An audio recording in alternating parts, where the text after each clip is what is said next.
lazy mongrels.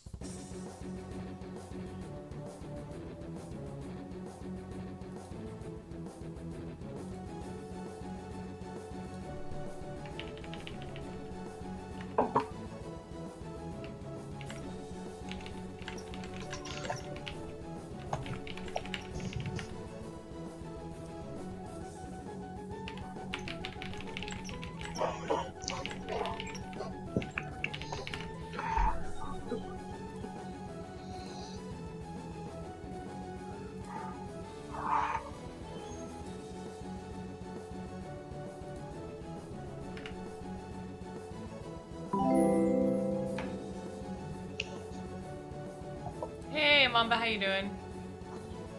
Alright, so apparently I am streaming. I wasn't quite sure, because none of the notifications were saying that I was live. I'm like, what's going on? What's happening? Hey, everybody. Hey, Weissmuller, how you doing? Good to see you. Yeah, so my buddy Zip and I are back. We're ready for more Lone Wolf. How's the music volume, guys? Is it too loud, too quiet? Let me know. It's too quiet on my end. I'll kick it up on my end. Yeah, no, we just started. Don't worry. We're like 10 minutes late. Zip and I got into a very in-depth discussion about Resident Evil, and we've decided we may actually do a podcast at some point so we can hash it out.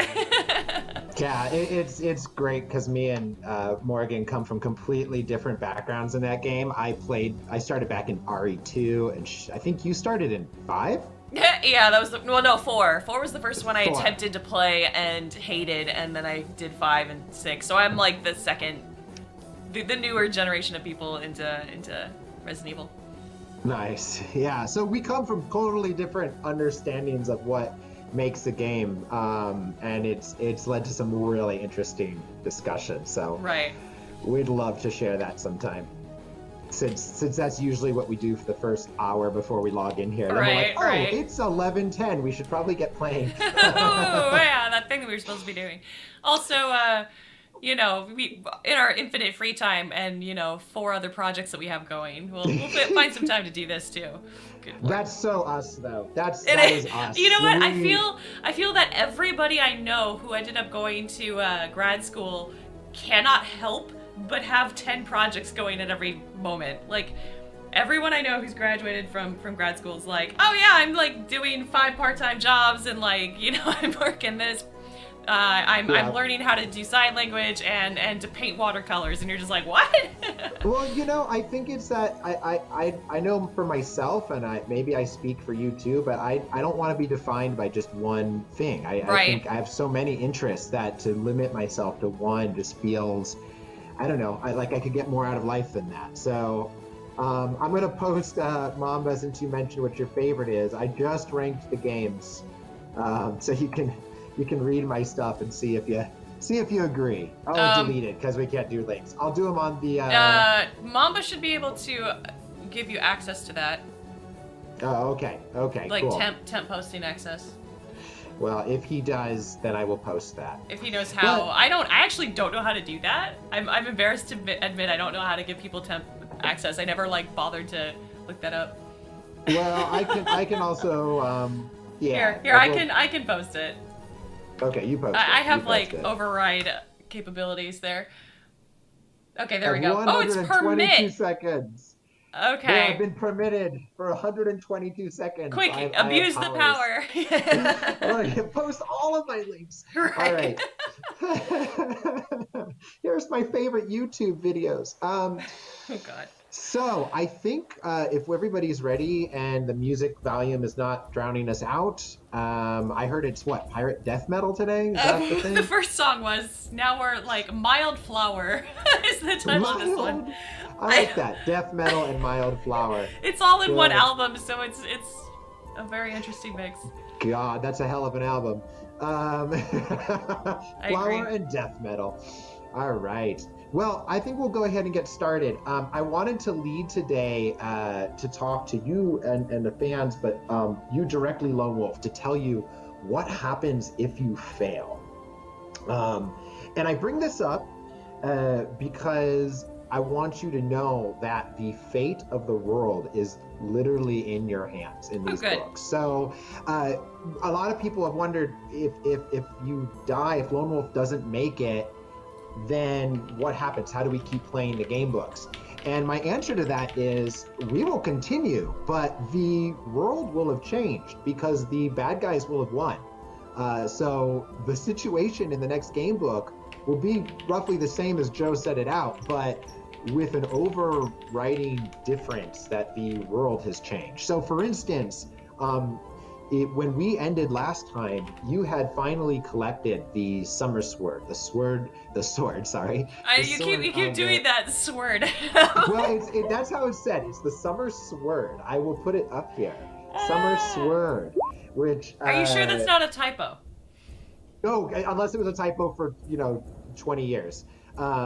It's the Summer Sword. It very well might have been a typo. Like he meant to write sword, and it just became a thing. Oh no, I'm positive it's not. I mean, he did newsletters, he did interviews. It's the Summer Sword, which is also I believe if we had any European listeners, they could back me up on this. But from the chats I've had, it sounds like that is in Europe. That actually is like a way to say sword. I think it was from I'm gonna mess this up. I want to say it was Denmark, but I could be wrong. Don't ask me. But anyway,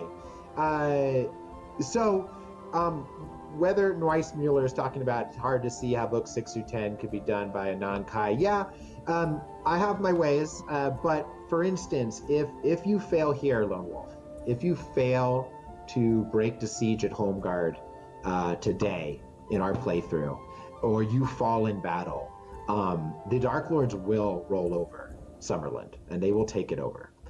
We will continue playing, whether as a new character if you die or not if you survive, but the situation will be very dire. Rather than triumphant missions sent off to strike at the heart of evil, these will become more like you're a member of an underground resistance fighting where you can against these Dark Lords. So literally the world will change based on your actions. And that's one of the benefits, I think, of going through the books this way, is that victory is not certain. Dang it. Sorry, my Twitch thing didn't change. Oh, not a worry. Are we still chatting? You're fine. Okay. It's just like the settings did not change, even though I told it to. Gotcha. So what I was saying is the benefit of playing the books this way is victory is not certain. The ending has not yet been written.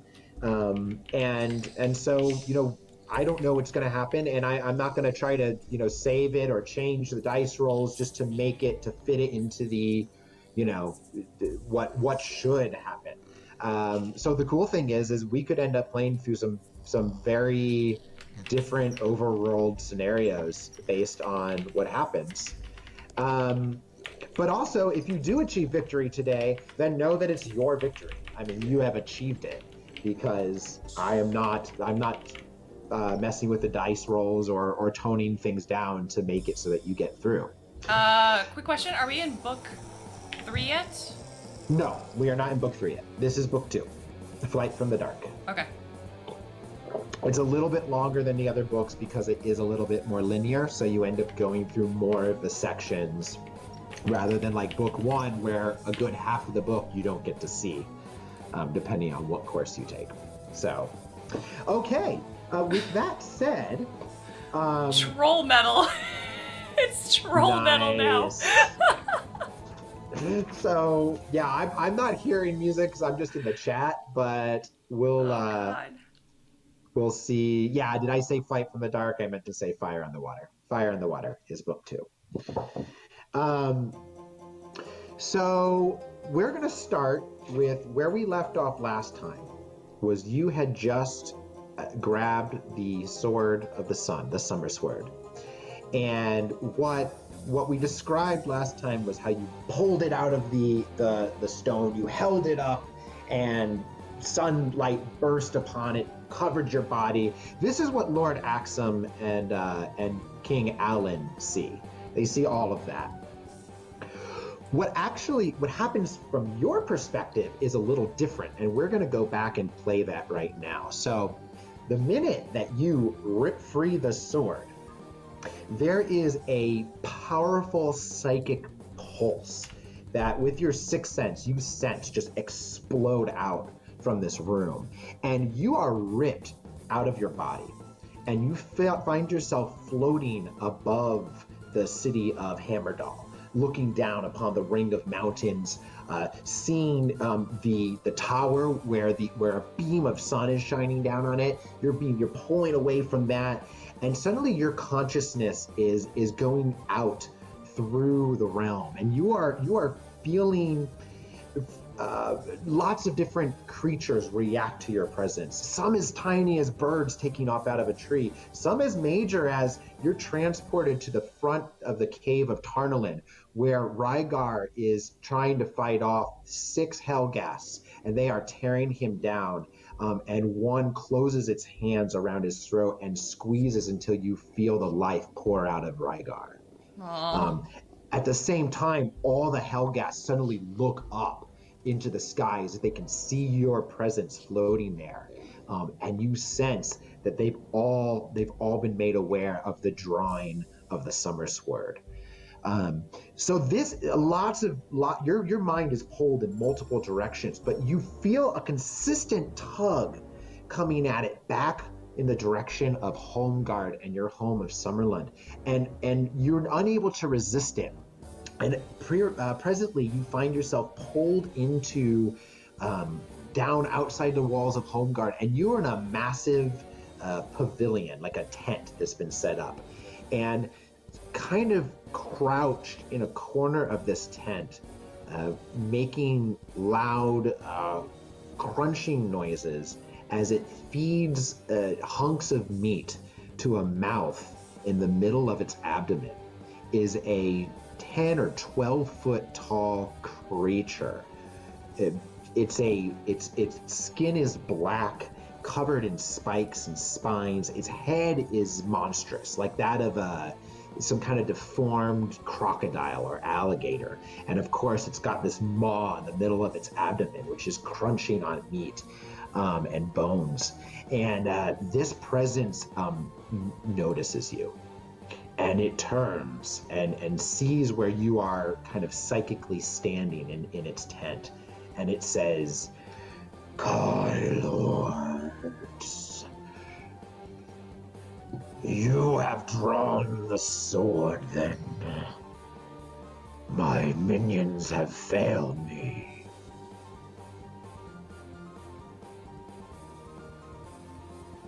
Are you responding?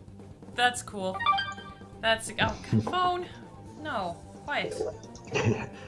He says, "No cell phones in the tent." Shh. Please silence all cell phones and recording devices minutes before watching the movie.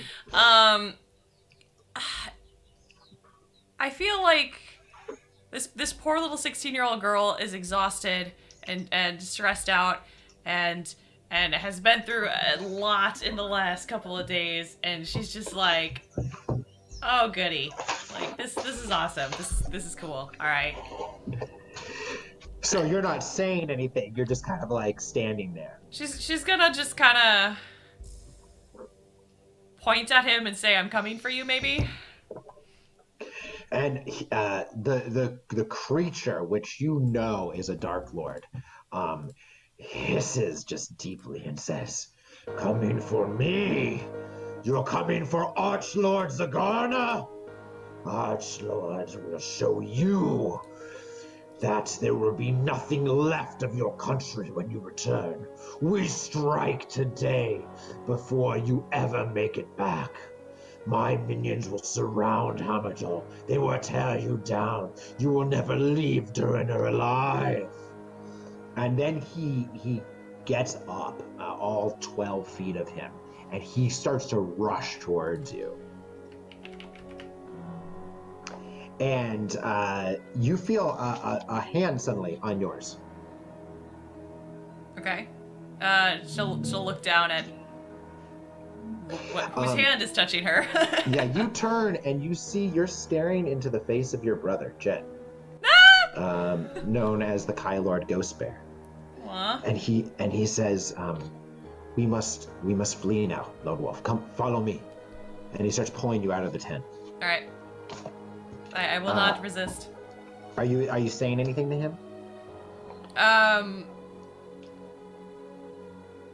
How are you here? Are you well? Did you survive? I couldn't find any sign one way or the other. As you say this, you're being pulled through the tent, and you're not exiting into sunlight or into a battlefield. You're running down a dark corridor, and as you're running, Jen answers you. Only it's not his voice. It's an older voice, and it's the voice of your old master, Storm Eagle. Mm-hmm. And he says, "No, I did die, but." Perhaps you can identify these herbs that would save me. She's suddenly very confused and is having terrible flashbacks to all of her failures at identifying herbs. Yeah, and you look around, but there are no herbs. It's just darkness. And Storm Eagle, who's holding your hand now, you see wounds are starting to appear on his chest and his abdomen and his arms, and then his face is being destroyed as if by invisible blows. And he's kind of being crushed to death in front of you as he's still asking you and then begging you to help him, to identify the herbs, to know what they are. As his face falls apart, it suddenly turns into another vision. Behind his face is a red sun falling on a jungle, while you see skeletal creatures moving through the trees towards a large pyramid. Then this shifts, and you're in a desert, digging through the sand. There's desert all around you, but you know that under this sand is a book you must have. Then you are standing on a dock in a foreign city, and a man is demanding that you surrender to him, or he will kill all of the ship's crew. And you as answer, you leap from the dock into the water. The water turns icy cold, and you are suddenly in a wasteland. And there's snow and ice all around you, and bearing down on you are the shapes of three massive. They look like bears, like ice bears. They're bearing down on you.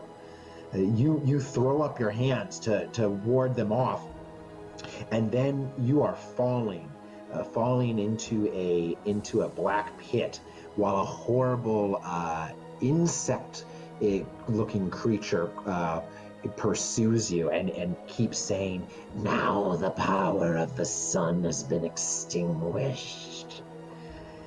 Then you're running through rooms, through darkness. You're pulling open doors, and each one seems to reveal another thing. There's a room where someone is, you're lying on a table, and someone is pulling out your insides, saying that he now has his trophy of a Kai Lord and will have it forever. In another room, you find yourself embracing the Prince Pelethar, who's wrapping his arms around you in a tight embrace, whispering your real name. In another room, you enter, and you're suddenly in a forest, and you know that it is the forest of your homeland in Summerland, and you see your body old, lying on a slab of stone. Surrounded by young people, old people. You know that they were all your students, and that together you rebuilt the monastery and trained them to be Kai Lords. And as you're recognizing this, a voice inside you says, "Rebuild us, Lord Wolf." And then you wake up, and you are standing back where we left you last time, holding the Sword of the Sun. Yeah, no, that feels legit. I have dreams like that all the time. All right. As I've told you, the fate of the world is in your hands today. It's too bad I'm only level 3. It is too bad, but you have been given a powerful weapon to help you through this this challenge. The Summer Sword. Get ready to write this down. All right. It is first of all, it is a long sword. It does not have the light function, so it's not two-handed two weapon wielding. But it is versatile, which means you can wield it with one hand or two hands to do different damage. And it has finesse, which means you can use it with dexterity. If you wield it with one hand, it's going to deal 1d8 damage. If you wield it with two, it's 1d10. This damage is radiant because it puts out the power of the sun. And you get a +2 to all attack and damage rolls. In addition, the undead hate this weapon. And it deals an additional 2d8 radiant damage to them whenever you hit an undead with it. 1 second.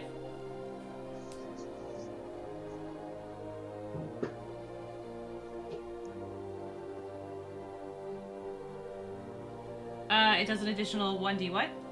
2d8 radiant. 2d8 So to dead creatures? To undead. So it's pretty powerful against the undead.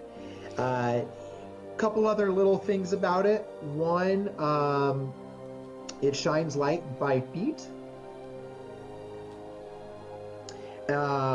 whenever it's drawn. And as you've realized... So it's not a stealth weapon if I'm trying to not be seen in the dark. No, and in fact, it's not a stealth weapon, even worse, because while you have it, any enemy that comes from the Darklands and all enemies that are psychic, anyone who's psychic will know where you are within 120 feet of you. Anytime I have it on me, period? Right now, yeah. Oh, that's fun. You're gonna have to. We'll address that in a later adventure. But for this adventure, all enemies will know that you carry this sword. You released a psychic blast out when you drew this sword, and it emanates such good and such power that creatures opposed to you will know where you are. Now, exactly where I am, or in the general vicinity of where I'm at? Yeah, general vicinity. Okay. In addition, there is some more powers it may gain throughout our adventures, but there's one more you know about now, and that is, as a reaction, you can absorb and reflect magic that's fired at you. So this doesn't mean charm spells and things like that, but anything that requires a magic attack roll from an enemy, you have the opportunity, if you have a reaction left, to absorb that power, not take damage from it, and fire it back at your enemies. And I'll go through how that's done if you want to do that. All right. During the situation, rather than bog us down here. So you have one more thing. No, we'll get to that. Keep going. Well, no, I was just gonna say, have you checked chat out? Because yeah, I see about the question about the Redeemers. So I can't remember exactly, honestly, and Weissmuller. I want to say you're right. I want to say the Redeemers are directly related to Isher, but I can't recall for sure. I think that's in a newsletter that Joe wrote. Cool. So music's still good for everybody? It's Music's not too fine. loud? All right, sweet. Pretty sure. In Let me that know case, if it changes, guys.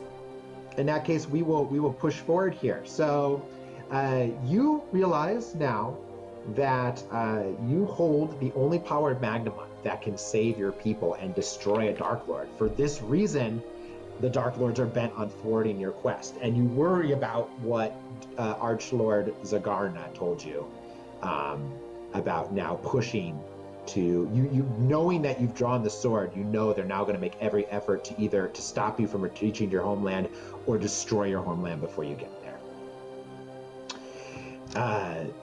The light begins to fade in the chamber, and you become aware of Lord Axum's hand upon your shoulder. Also, you're gonna get the full benefits of a long rest here, so like a full heal, all of your stuff comes back. So you know what I forgot to do? Roll new life. Yep. I figured. The very important part of leveling up. I forgot to do. Hang on. It's 1d10 plus my Constitution modifier. Okay. Where's my d10? Okay. Oh yeah, N. Weissmuller points out, I should have mentioned this, but I think I've told you before that Kai is the god of the sun. Isher is the god of the moon. Goddess, goddess of the moon. And there's a very cool backstory to the world and the conflict that we'll get into as we go deeper in the games. I have never rolled this well on a health roll before. I'm very happy. What'd you get? I rolled a 9, so it's nice. plus 11 with my con plus 2. Oh, sweet. So what's your total life now? 27. That's actually decent. That's a good life. And what is your what's your new spell? Because you leveled up. You gained a couple things. I did. I am level 3 now. I am my new spell. Let's see. So I have Animal Friendship as a cantrip. I picked up Cure Wounds, and I took Hunter's Mark. Oh, cool. So you can, if I remember, that means you can basically choose an enemy. You get better ability to hit them, and you do more damage. Yeah, it's a 1d6 damage to a chosen enemy whenever they are hit with a weapon once per turn. Cool. Advantage on perception and survival checks to cast it. If target falls to 0 HP before the spell ends, because it lasts an hour, then I can use another bonus action to mark a new creature and keep going.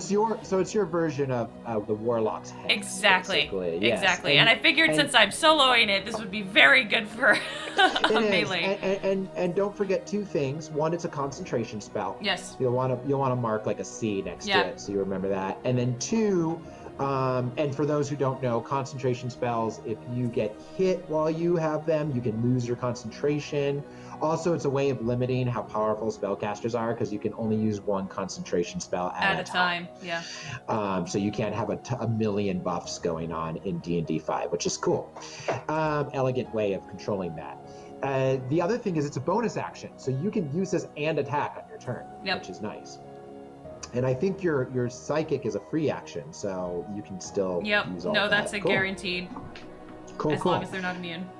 Then the only other thing to note is I think you gain another special thing as part of your class. Yes, I got to choose a hunter class. And you went with hunter? Ranger class. Yeah, I did go with hunter. And what was your feature? What did you decide to go for?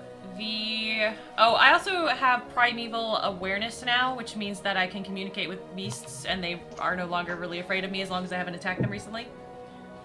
Oh, is that part of the UA one? Yeah. I know it's different in the main it says, beginning at 3rd level, your mastery of Ranger lore allows you to establish a powerful link to beasts and the land around you. You have an innate ability to communicate with beasts, and they recognize you as a kindred spirit. Through sounds and gestures, you can communicate simple ideas to a beast as an action and can read its basic mood and intent. You can learn its emotional state, whether it's affected by magic of any sort, its short-term needs such as food or safety, and actions you can take, if any, to persuade it to not attack. You can use... Nice. You cannot use this ability against creatures that you have attacked within the past 10 minutes, which makes sense because I don't know why it would try and be friendly with you if you've already attacked it. Right. Additionally, you can attune your senses to determine if any of your favorite enemies lurk nearby by spending 1 interrupted minute in concentration. You can sense whether any of your favorite enemies are present within 5 miles of you. This feature reveals which of your favorite enemies are present, their numbers, and the creature's general direction and distance in miles from you. Well, that could be very useful. Especially considering I'm broadcasting, like, horribly where I'm at. Yes. Yeah. That's pretty good. Okay. Yeah, so the conclave that I picked, the Ranger conclave that I picked, I decided to X-nay on Beast because, one, the animal companion costs a certain amount of money. I need 50 GP to, like, actually even start. I have 13. So there's no way that was going to be a thing. Plus, I took animal friendship, so I sort of have, like, a animal companion light. And what I what I took instead was the Hunter Conclave, and I went with Colossus Slayer. So, yes, Colossus Slayer allows you to, whenever you hit a creature with a weapon attack, they take an extra 1d8 damage if it's below the hit point maximum. So once I've started wailing on a creature, and like basically the tankier it is, the more damage I do. Got it. Okay, so you're gonna be with the Summer Sword and your psychic damage and your Colossus Slayer. I think you'll be well equipped to handle some of the fights that lie ahead. That's excellent, because the books will just get harder from here on out. So you're gonna be balanced well with that. That's great. That's good. Good choice. The other options were interesting, but not. One of them in specific, like, was better if I was in a group. Like, if I had, a couple companions with me, it would have made more sense to go with that one. And the other one, like, there's a stronger version of the multi-attack, like the Hordebreaker. Mm-hmm. Whirlwind Attack is a much stronger version of that I can pick up at level 11. So if I'm still alive when I hit level 11, that's what I'll go for. Excellent. Well, thank you, group, for letting us do this little bit of housekeeping before we start here. This is going to be a whirlwind of a session, roller coaster of a session. We're gonna have a lot of action, and we're gonna do a rush to the end, which I think is going to be really fun. One last thing before we go. Did we pick? I think we picked a new discipline for you too, right? Kai discipline. No, you didn't say anything about that. Let's quickly pick one. What do you care to grab? Tracking. Tracking, sweet. I think there was nothing like special, except you will gain proficiency in survival, and then there are certain times in the book where you will be able to use this. I have proficiency in survival? Sorry, you'll gain proficiency in tracking rolls. But mark that down. So like when I say you can use a tracking roll here, you'll get proficiency in that. Kind of a special proficiency. Awesome. That's a good one. That's going to be very helpful if you survive this adventure for the next one. All right, so let's get back to it. You made the necessary adjustments to your character sheet and add the Summer Sword there. They give you a jeweled scabbard in which to sheath it, and then that's not going to get stolen. Okay, cool. Thanks for making this awesome. The most obvious target possible. The only thing, and Weissmuller is saying he liked tracking in Sixth Sense. I would throw in there healing. Yeah, healing is a mandatory discipline in the books. I took healing in Sixth Sense right off the bat. I knew tracking was something I wanted, and the only reason I took Animal Kinship first is because I was thinking about doing the Animal Companion light version, and so I wanted to make sure I had that. All right, so the muster of the army and the preparation of the Duranese fleet takes 14 days to complete, during which time you remain as a guest of the king in Hammerdall. As each day passes, your despair for your besieged countrymen of Holmgard grows greater, especially knowing that Zagarna now knows you have the blade and is making a push. As each day passes, you pray that your countrymen have enough strength to resist the Dark Lords until you return. So each day of your reluctant exile, you devote long periods to exercise and meditation. You're also visited by a Duranese herb warden called Maden Rendelin, who is famous throughout the Lastlands for his knowledge and skill in the healing arts. He's the one who nurses you back to full health and allows you to dedicate yourself to learning your new skills and abilities, which you have. And he gives you a potion that he calls Rendelim's Elixir. And he says, keep it for a most trying time, Kylord. And this is a better healing potion. Ooh. So let me pull up the stats on that real quick. This is a potion of healing. It is of greater healing. It's a 4d4 plus 4. What was it called again? Rendelim's Elixir. I'll type that out. Rendelim. There we go. Okay. Question, will anyone supply me with a bow and a quiver of arrows? Absolutely. Yes. Absolutely. Rendalim is also the bearer of some sad news. The body of Lord Lieutenant Rygar was found in the forest near to the entrance of Tarnlin, where he was killed by Helghasts. I feared as much. He says, did you suspect that this had already happened? He swore to hold back the, what are they called? Helgheists? Helghasts. The Helghasts. He swore to hold them back as long as he could so I could make it to the city. I feared that he would fall to their blade. I don't really want to say that I, foresaw a bunch of things while pulling the sword out. Yeah, that's okay. You tell him the news. You do realize, and you're going to get a new special ability here. Oh, We're just loading you up this time. That your sixth sense definitely has increased, and from now on, augury for you never has a failure chance. What? Yeah. So that's pretty cool. Yeah. So there we go. It's still limited in that it takes you some time. 4 times a day. Okay. It still takes you some time to use it. It's not I'm running away from bad guys, where am I gonna go? You kind of need a few minutes to pull it off. But right. it is, yeah. So awesome. And yes, the people are pointing out Rendalim. This is him. Famous healer throughout the land. This is him? This is him? I see map. The guy who is no, I don't have a picture. Oh, okay. I was like, what? The guy who's talking to you is Rendalim. All right. And Rendalim, he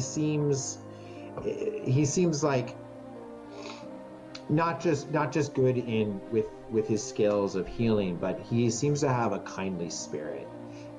That actually lays, even though you are anxious to return to Homeguard, he's a good companion over these days. And he spends a lot of time tending to you, and it's not until you're already ready to go that you realize he's been tending to your psychological hurts as well as your physical. Keeping you company, keeping your mind off things as best he can.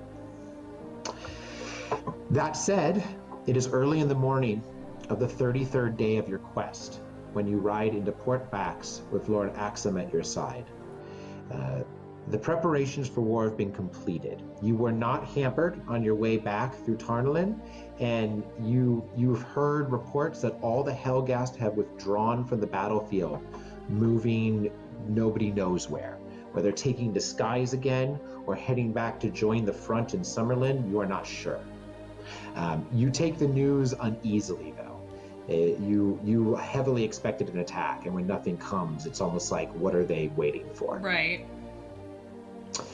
The galleons of the Durinese war fleet lie at anchor in the harbor of Port Bax, impatiently awaiting the order to set sail for Summerlin.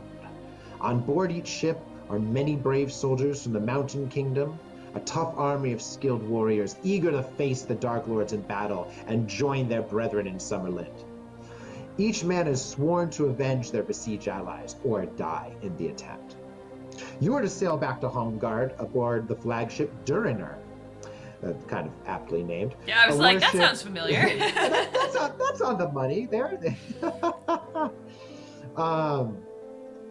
And it's a warship whose great curving prow and tall masts emphasize its sheer power and strength. You and Lord Axum are walking on board and being greeted by Admiral Calfin, who's commander of the fleet. And the fleet is preparing to set sail when you spy a commotion on the docks.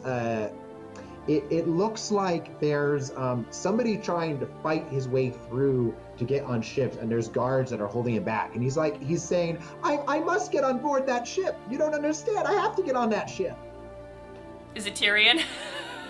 It's not Tyrion. Dang it. It's not a blue halfling. Curses. Honestly, I don't want Tyrion in this world. I'm terrified of him. He's gone off the dark end just a little bit. While you're kind of debating what to say. Is it somebody can I see him? Can I recognize him at all? I mean, I'm apparently pretty short. You see him. It looks like a young man, maybe even a boy, younger than yourself, maybe 14 or 13. And he seems dressed pretty simply. He has a sword at his side. He doesn't have it unsheathed. And he's arguing with the guards. He's saying that he must return to his homeland. He's got to help in the war effort. He doesn't belong here. I'll turn to see if is somebody standing next to me that I can ask. Does anyone recognize this boy? Yeah, Lord Axum and Admiral Calvin are standing next to you. They look and say, "No, we don't recognize him. His accent would place him with you, though, one of the Summerlin. Why is he a friend of yours, Kylord? Or shall we remove him from your presence?" I do not know him, but I'm loath to turn away a ready arm. Says, although I'm a little less trusting than I used to be. Lord Axum says, we could have him brought here if you wish to question him. Sure. So Lord Axum calls out to the guards and indicates that they should bring over the boy. And they kind of hesitantly, reluctantly agree and carry him up, one arm, a gauntleted hand on each of his arms. And they're so big and he's so small that they're kind of like lifting him off the planks as he walks. He's sort of ineffectually kicking his feet as if he's walking through the air. And they sort of drop him unceremoniously at your feet. And he says, "Oh, God, you're going to let me on then? That's fantastic." Who are you and why do you wish passage on this ship? My name is Cather. I got stuck here in Durner. I'm from Summerlin. I have to go back and help my countrymen. It's a bit of a story as to how I got up here, but I'm ready to fight. I can fight. Does he, does she have any hints from her sixth sense as to is he lying or does he... Make an insight roll. All right. Where's my die? There it is. Insight. Meanwhile, while you're rolling, while you're kind of thinking things over. Oh, well, I critically failed. I have no freaking idea. You're just not sure what to make of this kid. He's like telling like random, just throwing out, talking a mile a minute. He's like, I was originally from Torn, but originally I think I was from Ingskabin, but then when my parents passed away, or maybe they passed away, I think they were actually maybe, I don't know, I was told they passed away, but that might have been a thing to tell me to be nice to me, not to hurt my feelings, because I think they got rid of me. I ended up in Torn, and there I tried to join the Brotherhood, but I could do a couple cantrips in this, and he kind of waves his hands in the air, and some like sparks appear. He's like, that's about it though. That's my version of Lightning Hand. I call it Cather's Hand. Doesn't do much, but it does look pretty anyway. I wasn't allowed into the Guild Brotherhood. I don't know why. And I've been trying to make my way in the world ever since. I ended up on a ship. I ended up in Durner. They kicked me out here and basically said that, you know what, it's true, I hadn't paid for my way over here, but I need to get back. I didn't know there was going to be a war breaking out, and look, they're my countrymen too, and I deserve to have a chance. Wow.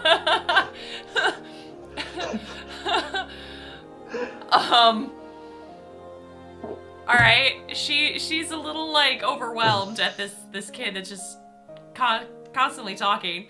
Being a lone wolf and all, and not having had much conversation for a while.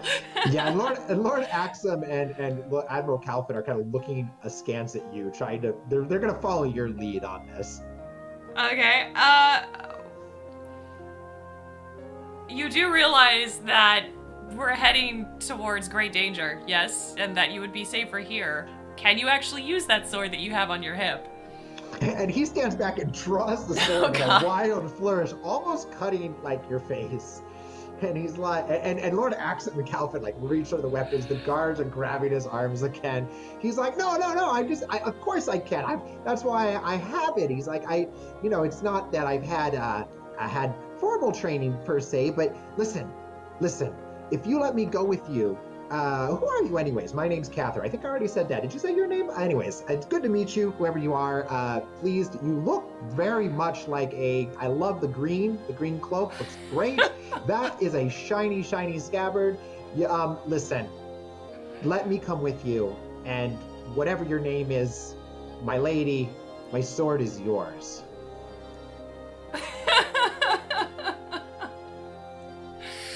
Oh God. Well, if anything, he could be a very good distraction. Give me one more insight roll. Okay. This is for your sixth sense. This is your sixth sense. Okay. Well, that time I rolled a 19. 23. Yeah. Your senses suddenly perk up, and you recognize against all odds, and you don't even know how you're recognizing this, but like I said, your sixth sense has grown since you pulled the Summer Sword, and you sense that this boy has Kylord potential in him. He could actually take on and learn the disciplines. Well, damn. Now he has to come with me. All right. Then I'll wave at the guards to let's. I have a funny feeling about this one. Let's bring him. He might Funny prove useful. feeling? He Like might a prove bad useful. feeling? He might actually prove useful. Well, oh, I know. I'm going to prove so useful. You don't even know. I can tie knots. I can lift barrels. I can, and I will be at your side day and night. I will guard you. Your sword is mine. My sword is yours. Not your sword is mine. Sorry, that's just a slip of the tongue there. Your sword is mine. That's a very powerful looking sword. But anyways, very, very good to make your acquaintance, Miss, what's your name? Lone Wolf. Lone Wolf. That's a kind name. You are correct. Oh my God, it's exciting. Okay, I didn't realize I was. Oh, okay. You're Kai, my Kai lady, Lord lady, my Kai lady. You are.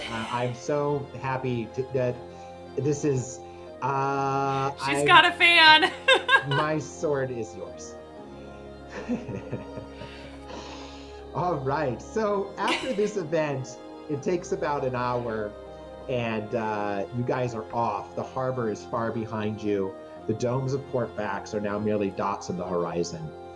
And Lord Axum stands at your side and says, "We shall. I know that you fear what the enemy might throw at us to block us from reaching your homeland. But rest assured, Lone Wolf, we will see you there." Yeah, she'll nod and say, it's unlikely we'll face smooth sailing, but we will succeed in our endeavor. Great. She's trying really hard to be inspirational in her little 16-year-old self. In that case, I'm going to answer a quick question here on the forum or the chat. That was N. Weissmuller asking about Princess Madeline of Summerland. Is she a person in this version of the Lone Wolf setting? No, I since she's not in the very original books, and it causes some confusion later with another person who shares that name, I've cut that role out of the books. And Prince Pelethar, since our Lone Wolf saved him, will be playing a bigger role. Okay. Ooh, the prince. The prince. There are many possibilities for the prince. So, roll a D100. We're gonna do a fate die here. Oh boy. Do I want a high or low? And it's always different. No. Okay. That's the thing with fate dice. Just tells us what happens. It's like random encounters. All right, fate die. Don't fail me now. 44. I'm rolling doubles. That's exactly what I think you rolled the last time. Was it? You did it. I think so. Because I remember. I remember doubles. Yeah. About how you rolled the one terrible thing and it was a joke, but No. That was a 22 because that's what Jonah rolled to get his axe again. Oh, that's right. Okay. Cool. But I'm rolling doubles again, so that's a good sign. All right. For 3 days and nights, the fleet of Durinur spread canvas and sailed swiftly towards the home Garth. Cathar stays true to his word. What did you say? They sail swiftly? No, before that. Spread canvas. Oh, I heard cannabis. I was very confused.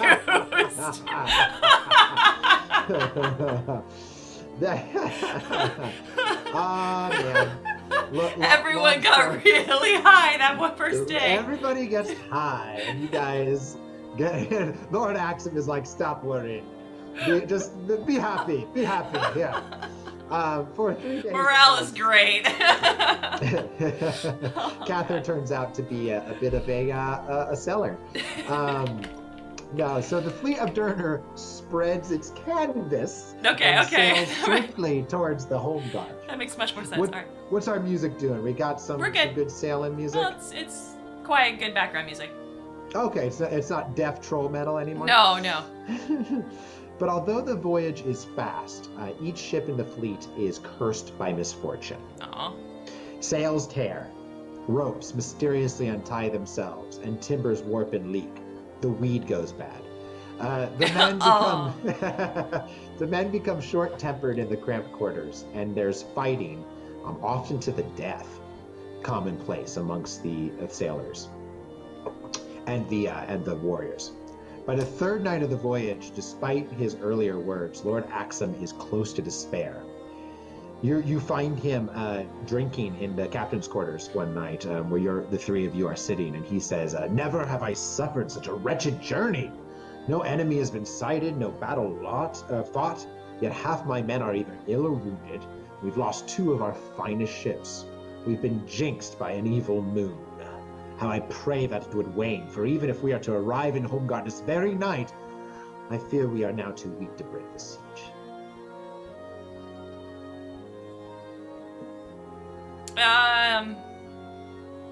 Honestly, it's not as bad as our trip here so far. Like, not beset by giant flying enemies, and the ship hasn't fallen apart yet. He says that's not comforting. Considering that the only 2 things consistent between those 2 voyages are your presence, does not boost my spirits much. Yeah, she's gonna not take that personally, and probably a good call. Probably. You suddenly see a light pouring through the windows, and it's unusual. Yeah, Axum says, "Ugh, is the dawn here already?" But you know it's far too early for dawn. No, this is something else. Do you want to go up on decks? Oh yeah, we need to know what's going on. All right. Give me a second, and I'll give you a visual here of what you see. Don't see any more questions on the forums or the chat, so I'm gonna just go ahead and load this up.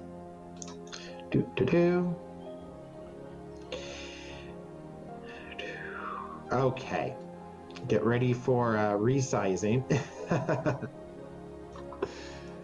But here we go.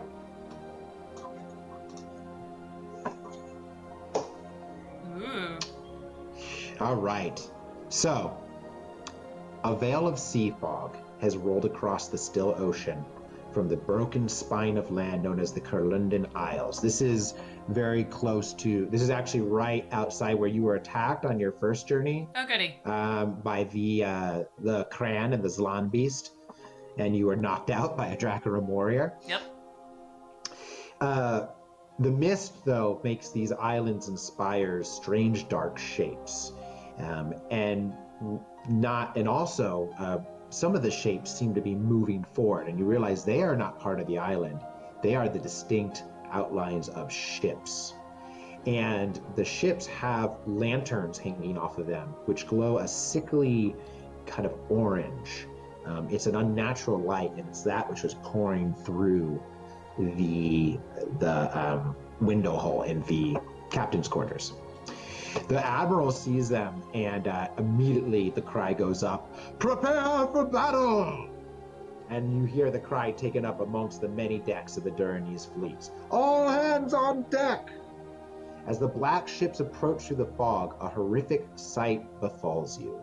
These are death hulks, sunken ships crewed by the living corpses of drowned sailors. They have been summoned to the surface of the water by great wizardry, and they are closing now for battle. Suddenly the fog vanishes, and now you see that the death hulks bar the entrance to the home gulf, In the center so we of the have to line, go through them.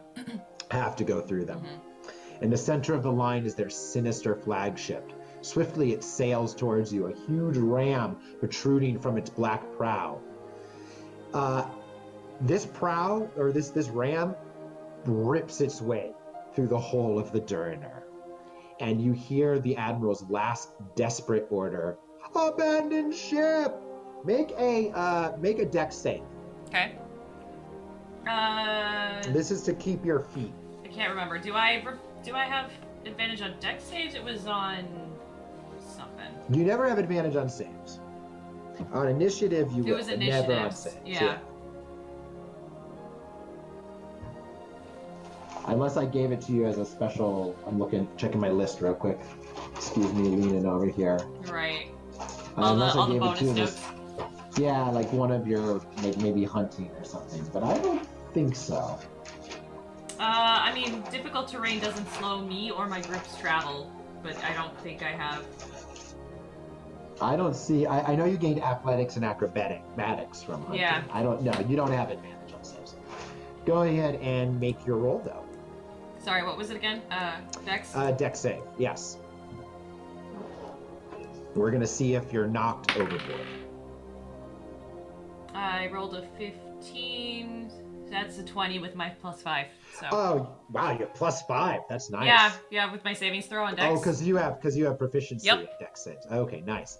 So yeah, you keep your footing. You are now in the thick of the enemy fleet, and the Duriner is sinking fast. So you have a couple options. Staying. I mean, what do you think you want to do? And I'll throw you out some other options. Well, I mean, the ship is sinking, so we're gonna have to bail from this particular ship, no matter what. You have two options for bailing. The Death Hulk's flagship has rammed you, so you could leap onto its deck, or you can dive into the sea and try to swim to one of your fellow ships. That would only slow down the conflict, because we have to fight our way through these guys. We have to sink a ship or two so we can get through. So are you gonna go? I think I'm gonna try and just jump into combat. Yeah. All right. So you are you doing? I'm rallying the soldiers, right? We're fighting our way off this ship, right, guys? Let's do this. And all is kind of pandemonium around you, but you make your rallying cry, and and you run and jump. Make an athletics check. Ooh. Let's see how you land. Athletics. Oh yeah, I have a +5 to that too. I rolled a 19. I'm good. Nice. All right. So you jump and land on the other ship without breaking your legs, which is good.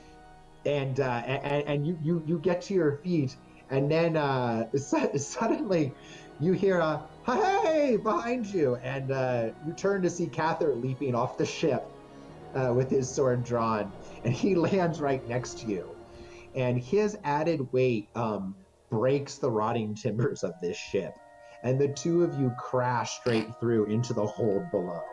Well, that worked well. It's dark down here. And you hear Catherine. What?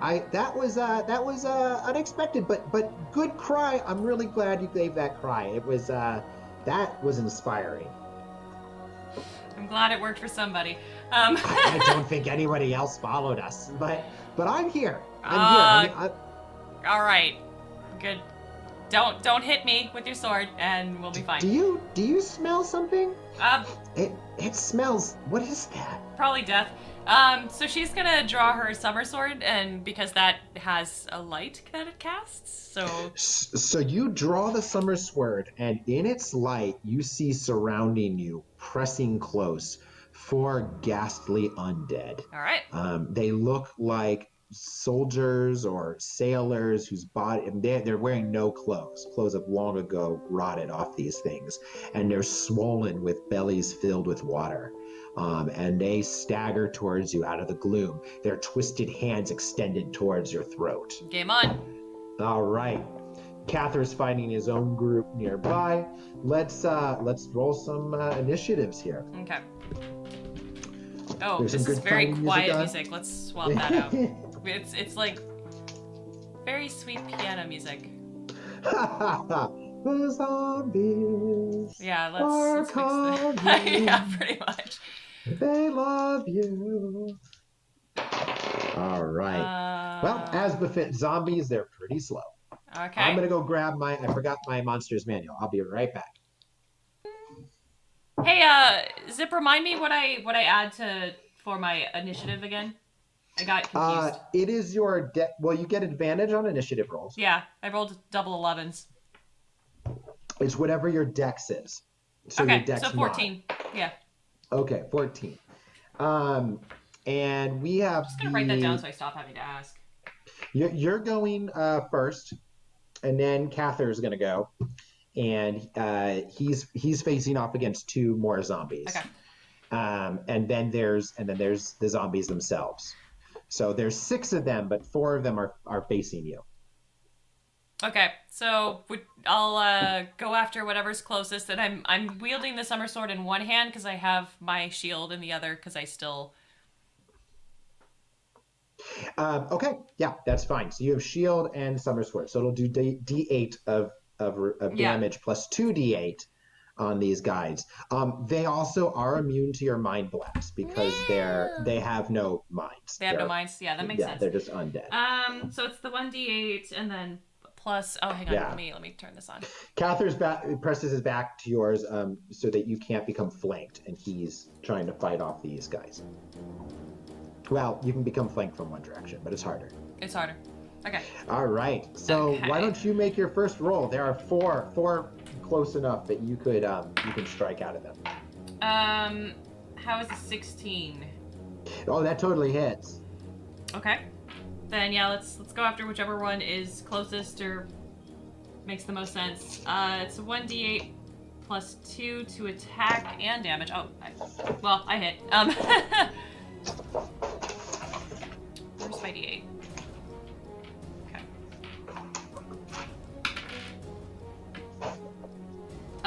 Oh, it's 2d8 if it's undead, right? So you'll do 3d8 total. Oh, 3 total. Okay. Yeah. And plus 2 plus your dex mod. How'd you hit? That's 17 with a die. Nice. 19, 21, 22? 22 total? Whew, very nice. One completely goes down. Let me write this down. And he, because he's undead, he has to make a roll to see if he gets back up. That's the trick with zombies. I don't think you guys have actually fought many zombies in your other campaign. We did in like that early cavern in like the first game, and that was it. I forgot, because you accept, unless the damage is from radiant, then they don't get the save. Yeah, well, this is a radiant damage sword, so. So your summer sword just cuts through him, so he goes down. That is 1 down. Cool. All right. Cather next to you is going to try to slice away at his own folks here. Oh, he hits as well. And okay, he's holding his own right now, cutting away in the dark. But you feel him kind of leave your side for a minute, and you lose track of him. You can hear him behind you, but you're facing off against the 3 that are still there. Right. And they're all trying to swarm you. So let's make a couple rolls here. What's your AC with your shield? And 17 with the shield. 17 with the shield. The first one hits you. Okay. Oh God, it's a nasty hit. That's 7 damage. Okay. So one of them just falls on you and starts biting off of you, just taking chunks out, and you're trying to fight him off. The other one hits for less, 2 damage. He can't seem to get a hand in with this big guy on you. He rushes in and just starts trying to pull you down. And the third one does not hit. Okay. So that was a total, I think, of what, 9 damage? Yes. All right. It's back to you. You've got them. They're surrounded you now. You're definitely flanked. But you're not grappled or anything. They're just hanging on you. All right. You can hear them. Right. Doing the zombie shuffle. Yeah. All right. I'm gonna try and hit the one that's. Yeah, go for it. I'm gonna try and hit the one that's. What is it? Are they all surrounding me now? So the one that's kind of behind me and in between me and like the boy. There's one on your right who's actually pulling at you. There's one on your left who's trying to get a grip on you, but he can't get past his big buddy. And there's one directly on you, a big, fat, bloated one. Well, let's kill the one that's trying to like smother me. Okay, sweet. That's gonna hit because I rolled another 16. Nice. And then Weissmuller is just reminding you it's Dex, proficiency, and your roll. Right. That's your to hit. Yep. Yeah. Well, I mean, I have to because it's a new sword. I have to remind myself that it's the Dex and not the Strength mod. So. Right. All right. So I'm rolling 3 more d8 on this one. Yeah. Yeah. This one's a big guy. That's a 20 total damage. Oof, he's still alive. Okay. But it's a nasty hit. You just drag your sword between you and slice it up, and he opens up, and putrid water, just spills all over you. But despite the fact that his belly is now flapping openly, he is still alive. Okay. All right.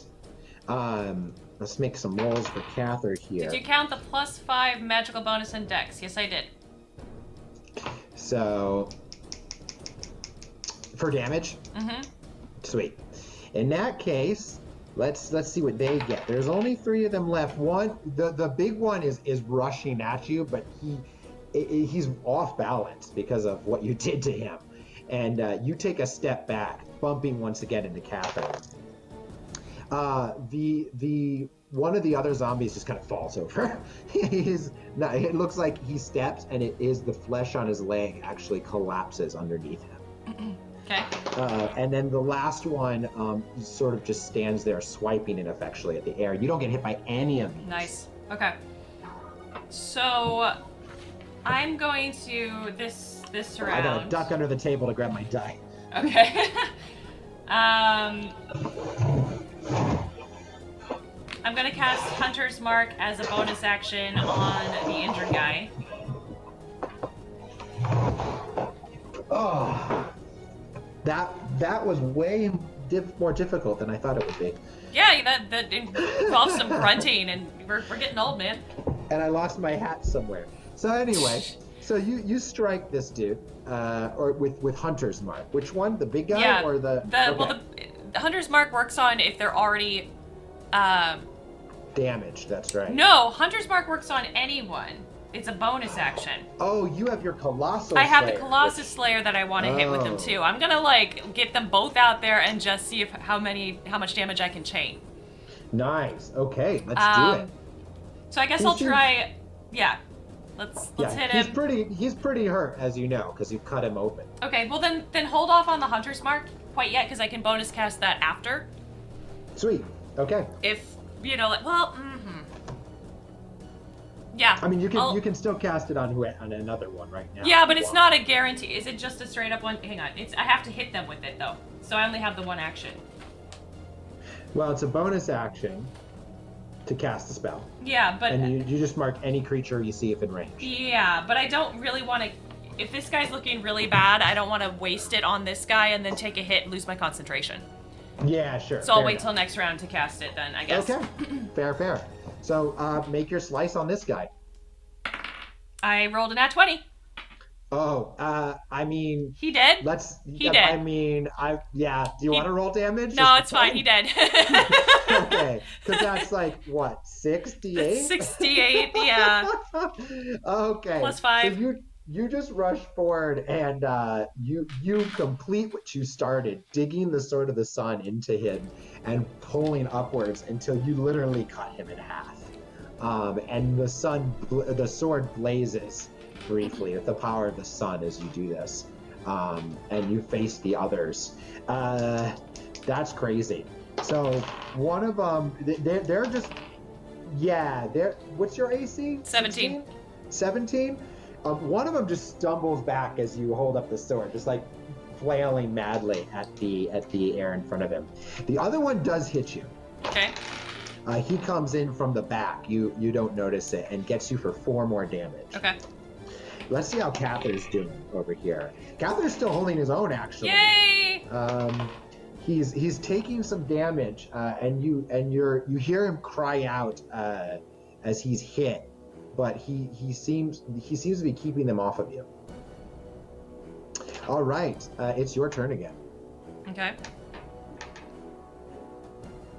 Well, then I'll go after the whichever one's closest. Yeah, the guy who hit you. 16 total, so yeah, again. Okay, yeah, you hit. I rolled actual 16s twice, and then with my bonus on that one, it was still 16, so that's real funny. All right. I'm gonna go ahead and yeah, let's cast Hunter's Mark so I can get this rolling. Great. So yeah, you mark him magically. So cross off one of your spell slots. Yep. Okay, so that's an extra D8, correct? After I have to, let's see. Hunter's Mark is D6. Oh, it's a D6? Yes. Really? Yep. Is that what I wrote? I wrote down 1D8. No, it's a D6 here. Oh, it is a 1D6. Okay. Yeah.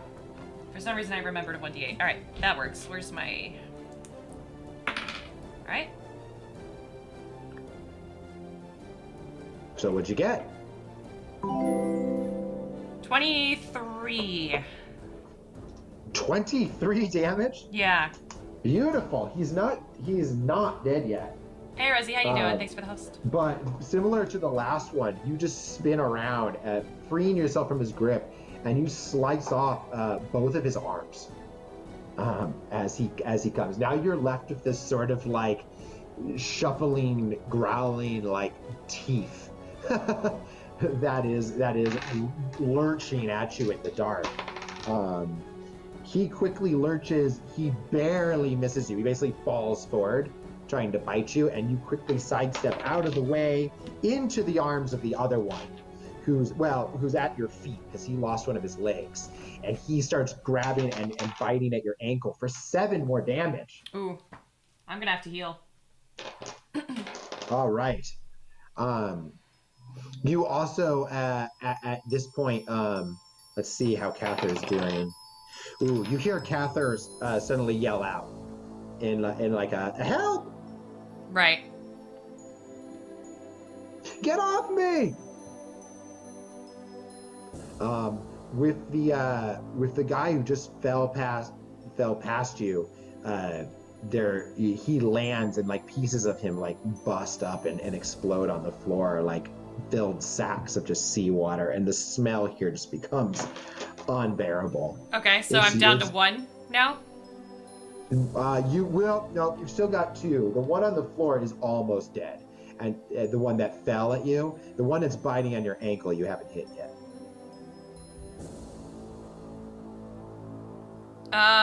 Let's see if we can like kill the one that's trying to bite my ankle. All right. I rolled an 18. That's definitely gonna hit. Okay, I'm nice. gonna bonus action move Hunter's Mark to the one that I'm attacking now.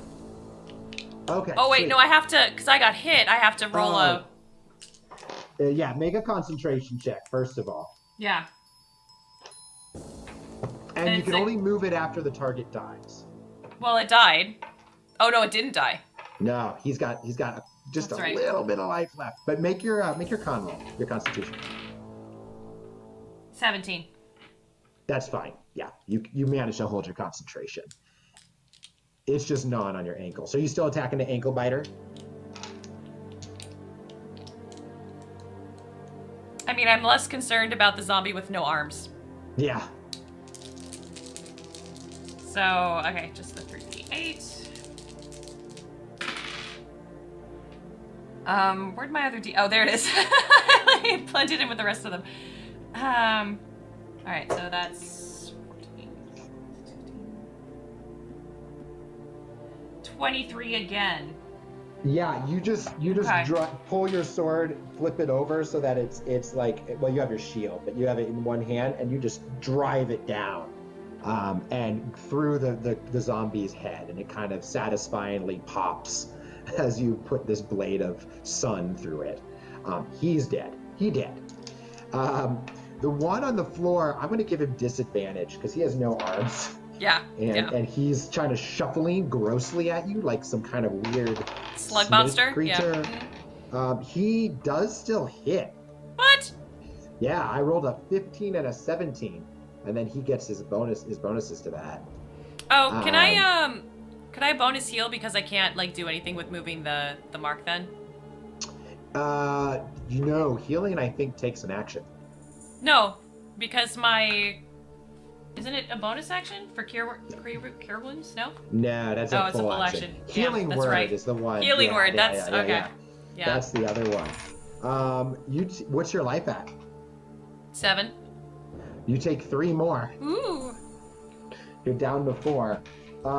You hear Cather say, back, and you hear a zombie just as something happens over there, and you hear something wet as you're not sure what's going on.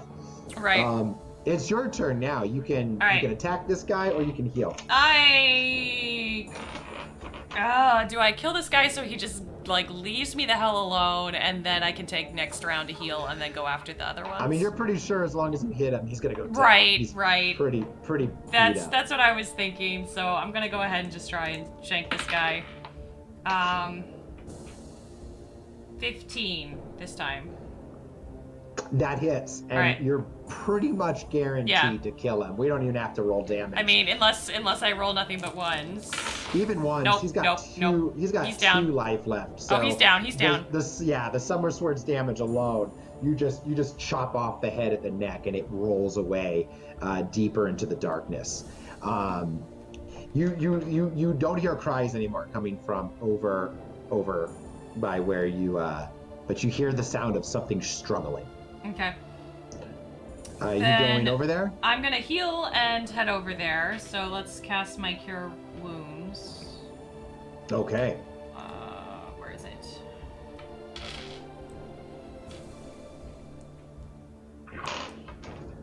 Plus Wisdom. Okay. Okay. I made a roll for the zombies. I'm at 13 now. Alright, then I'm gonna turn around and head in that direction. Until, I can get the sword and move the light to see what's happening. Yeah, as you approach, your light shines down over a scene. There's a dead zombie with Cather's sword stuck through its head. And then Cather is on the ground, and the zombie has its wet, stinking fingers wrapped around his throat, and is choking him on the floor of the hold. And Cather is feebly trying to push him off. He has his hands on the zombie's face, and it is keeping it back from biting him. But the zombie is engaged with him, and the zombie sort of pulls back and turns and looks at you as you approach. But if you strike now, you'll get advantage because it's prone. Oh yeah, let's do this. I rolled a nat 20 with advantage. 15 and 20. Oh, nice. The crit? 15 and 20, yep. Wow, so you get 4d8. 4? Yeah, 4d8. Well, I'm gonna bonus action the... No, 6. Sorry, 6d8. Yeah, I'm gonna bonus action the hex over. The only problem with that is you could not... Oh, but the spell lasts to an hour. It's an hour. Yeah, you could do it. Yeah, it's an hour. So as long as it hasn't been broken. So you hex it over and strike at this guy, as you now know their weak spot through your magic, and you go straight for the brainstem. Okay, So hang on. that's 6 die 8 and 2 die 6, I think. Yes. Give me a second here. Let me math. I gotta say, this feels like when I first played Lone Wolf and I had the Summer Sword in this section. I'm gonna math not in my head. it just murders these guys. Alright, so that was my first roll. It was 8 plus 3 plus 7. Because I only have 3d8s. Yeah. Second is...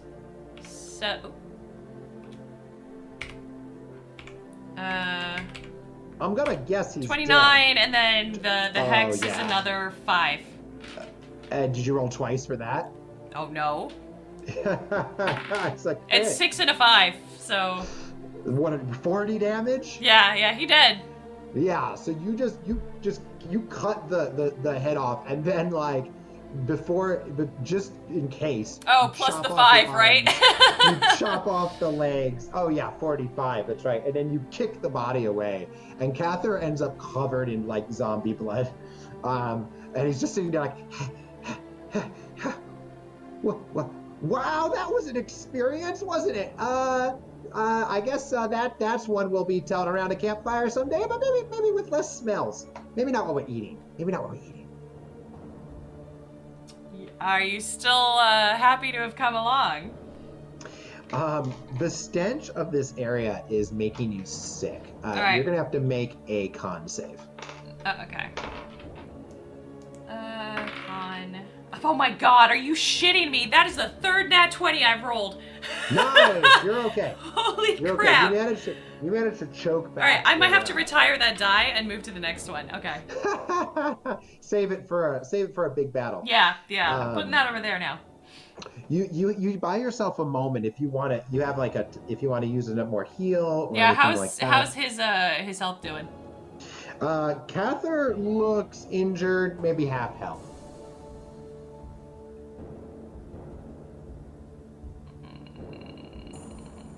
Is Cure Wounds a touch? Yeah. Is it touch based? Yep. Because I have technically 3 more uses of it before I'm out of spell slots and my daily. Because I have 5 slots available now, basically in total to heal with. 3 that are spell, cool. and then 2 are my daily ones that I can use. Right, and you've used 1 spell slot, right? I've used 1 spell slot for the Hunter's Mark, which is good for an you hour still still, have, which I still yep. have. And then You'll I have have it through this entire battle, so Yeah. just keep that in mind. As Yeah. long as you don't lose your concentration. as long as I don't lose my con, yeah. And then I cast the 1 healing on me to get me up to 13 again. And that was your discipline one? Yeah. Yeah, so I still And have how many of those did I give you? 2 a day? 2 a day. Okay. So yeah, you've got 1 of those and 2 others. Yeah. So the question is, do I heal us up now, or do I... And I think you've got Rendalim's elixir as well. I do. The 44 plus 4, yeah. And your potion, your heroic, your Alether. Yeah, but that boosts strength, doesn't it? None of my weapons are strength focused. No. Alether, you lost your strength I lost potion. my strength potion, that's right. Yeah, or used it. You might have drank it before you engage. I can't remember. But I think I lost it. The Alether potion it gives you temporary hit points and bless. So you roll better on all your rolls. Oh. And that's an hour. Alright, then I'll lob a Cure Wounds at the boy. Okay, roll for it. Yes. 1d8 plus... Well, that's only a 5. Even plus your wisdom. Yeah. I Jeez. rolled a 3, and then it's plus 2 for my wisdom. Okay, so yeah, but it actually seems to help him quite a bit. He doesn't have huge hit points. Right. So actually, after you cure him, you see like the scratches and claw marks on his face disappear, and he's like, thanks for that. He's like, I kind of gotta get out of this room though. It's making me sick. Yeah, we're gonna move out of here ASAP. So, are you doing anything else? Any more curing or anything? Quick search. Is there anything valuable that I can take at all? Do a quick perception roll or... Yeah, give me a perception roll. Nope, 3. I'm really distracted. Yeah. It's gross. Let's get out of here. Well, you start searching and immediately press down on what may have once been a liver, and you're like, I'm done with this. There's 2 real ways you see to get out of here. There is after kind of shining your summer sword around, you see a door nearby. You also could, of course, try to climb back up to the deck the way you fell. There's lots of rotted timbers and stuff like that.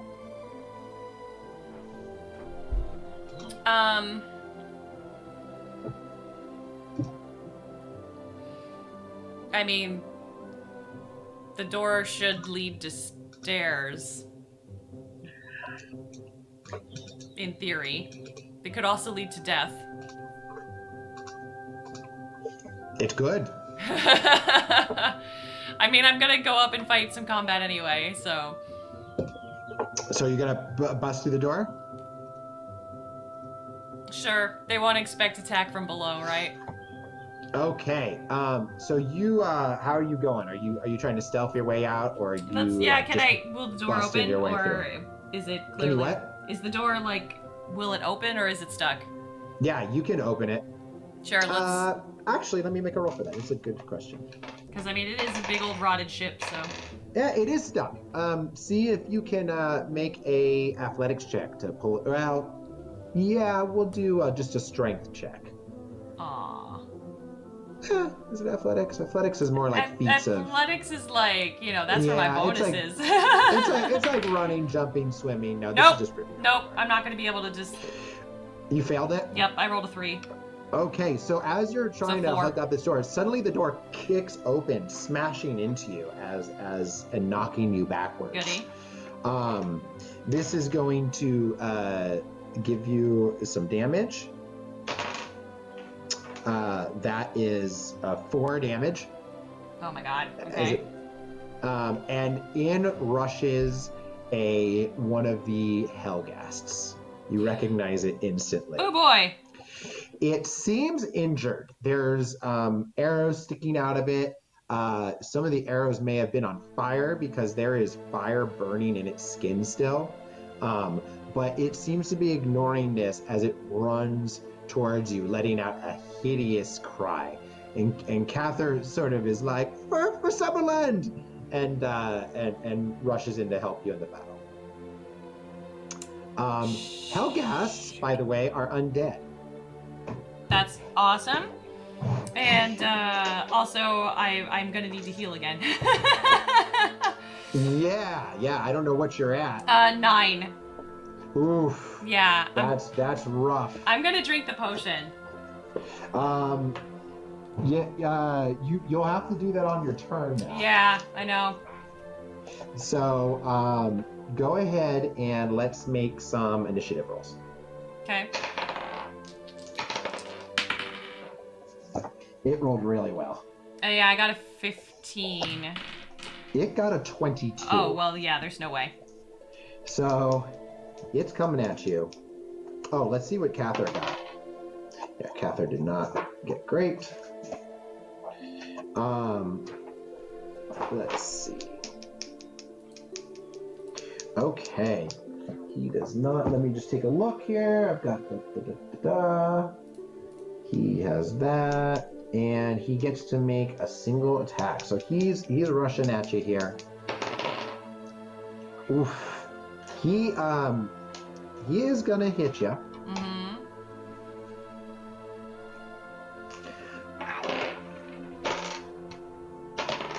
Wow. Okay, I rolled about the lowest I could.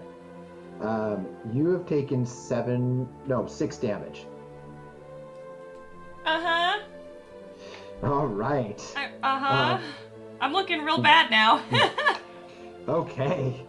So go ahead and that's its turn. It's your turn. Okay. I'm gonna chug that potion because I am gonna die otherwise. The heroism potion? Mm-hmm. All right. It gives you a plus 10 to your hit points. Okay. So this is temporary hit points. You have 10 extra hit points. When they go away, they're gone. Right. And every attack and saving throw you make. Oh no, not that one. The Rendlin's elixir. Oh, the healing potion. Okay. I was like, what? Okay. Go ahead and make the roll. I think it's what, 4d4 plus 4.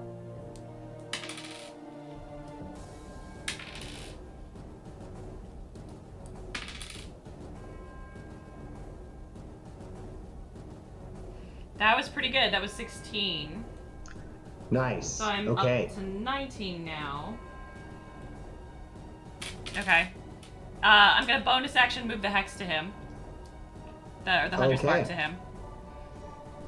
And then it's Cather's turn. He, seeing you pull open your potions, and knowing he can't help here, he grabs the other potion you have and pours it on you. Oh, and okay. And at first you're like, I don't think that's how it works, but then you feel your muscles like growing and the tiredness leaves you, and so get rid of your heroism potion. Well, all right, I have no potions anymore, guys. But you do gain 10 temporary hit points, and everything is blessed. Okay. It's its turn. So it's still this time. It's going to try to reach out with its claws. Okay. And strike you.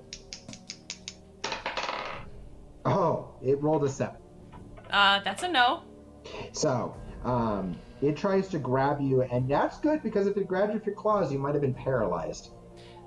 Yeah, that would be bad, considering I have no paralysis immunity or anything. So it's your turn. Okay. Well, I'm going to. It's already injured, correct? Yes. Mind Shield or Mind Blast won't work on it because it's got the thingum.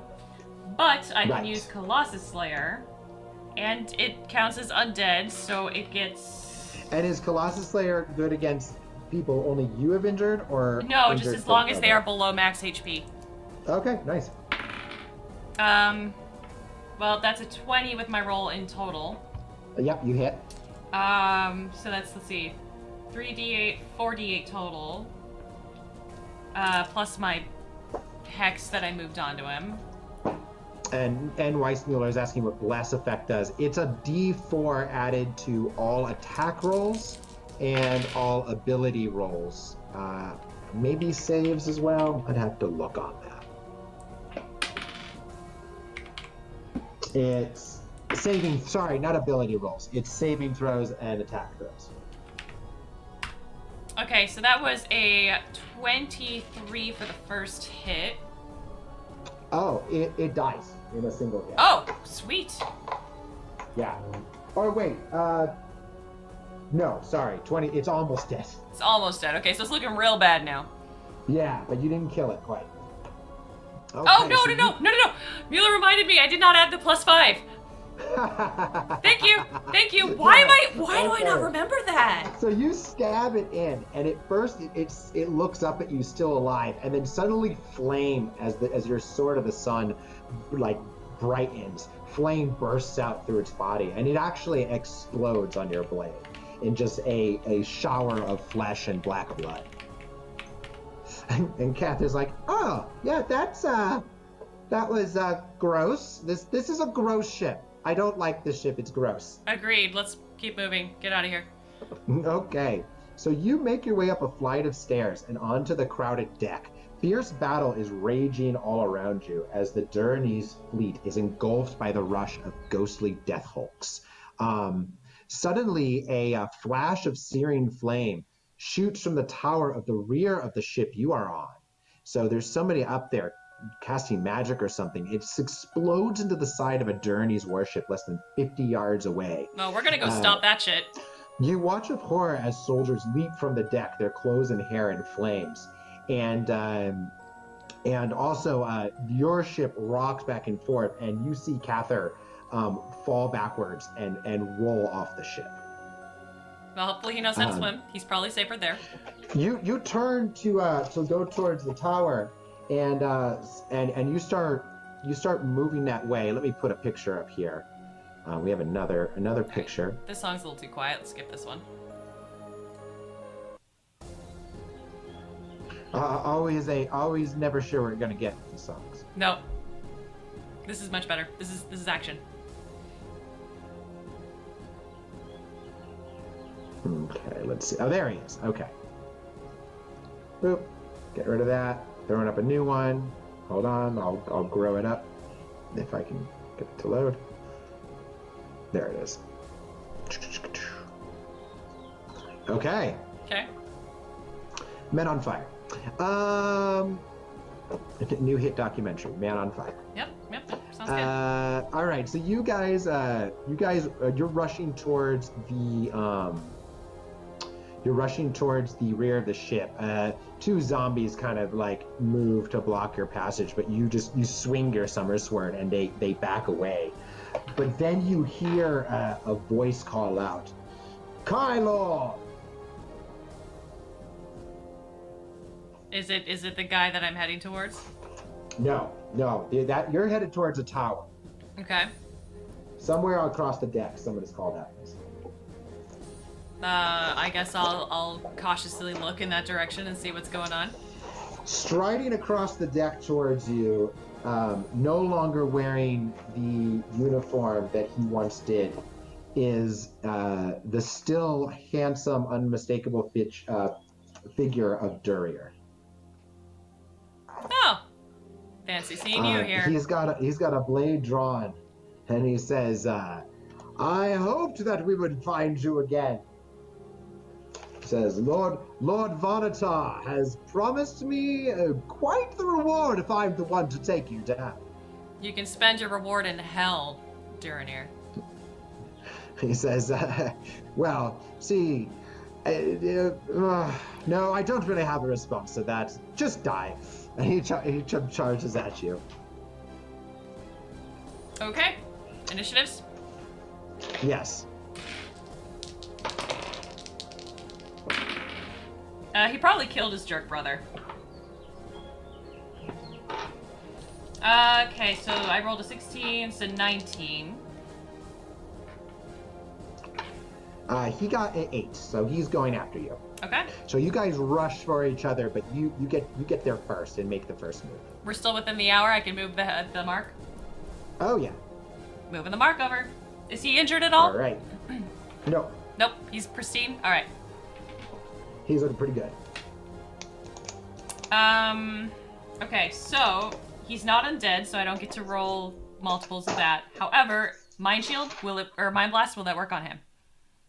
It will. Okay. So it's 2d8 and 1d6 then. Yes, he does have a mind. I'm hitting him with that.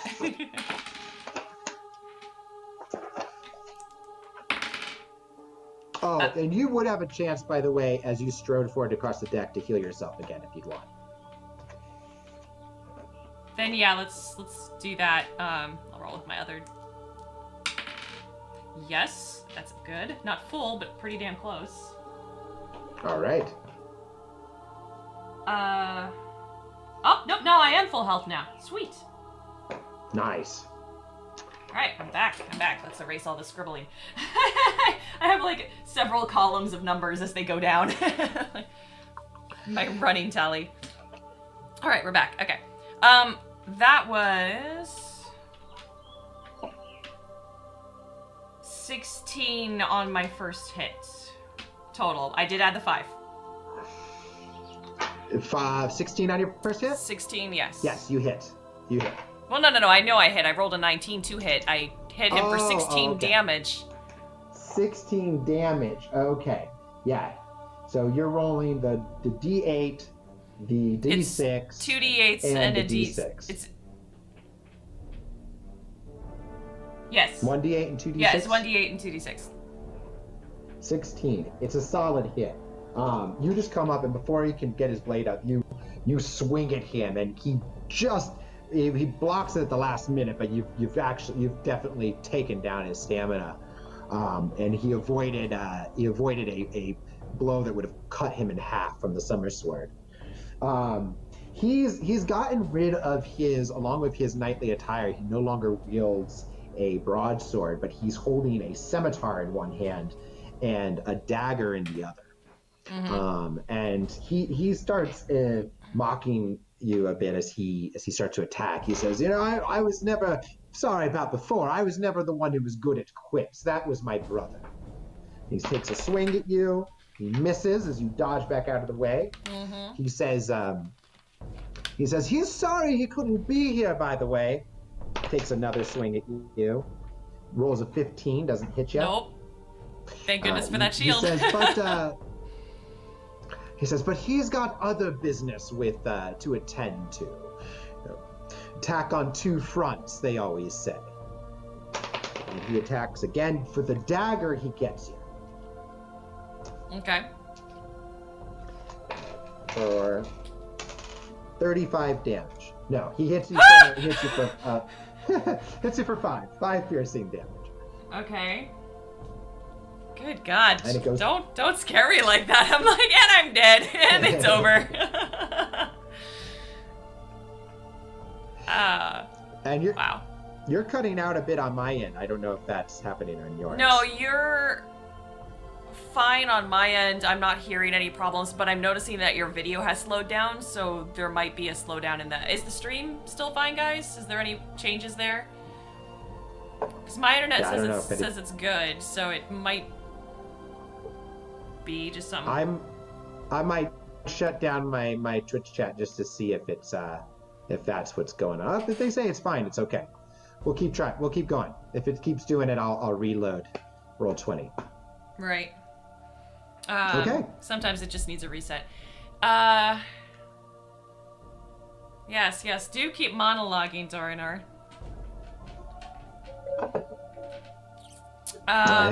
Yes. Yeah. Is that what you're saying? Yes. I'm very looking forward to killing this son of a bitch. All right, so let's see if I hit him again. All right.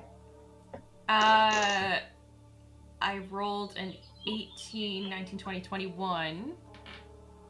Oh yeah, you hit. Okay. So now he is below max health, so I can add the second D8. Yes, for Colossus Slayer. And it's... Wow, okay, there was like some bird chirping and a motorcycle happening. I was a little confused. Yes, a motorcycle comes flying into the combat. Wow. Says, join me, Lone Wolf. It's like something that would happen in Devil May Cry. That's yes. Oh, well, I mean, based on the trailer and all, yes.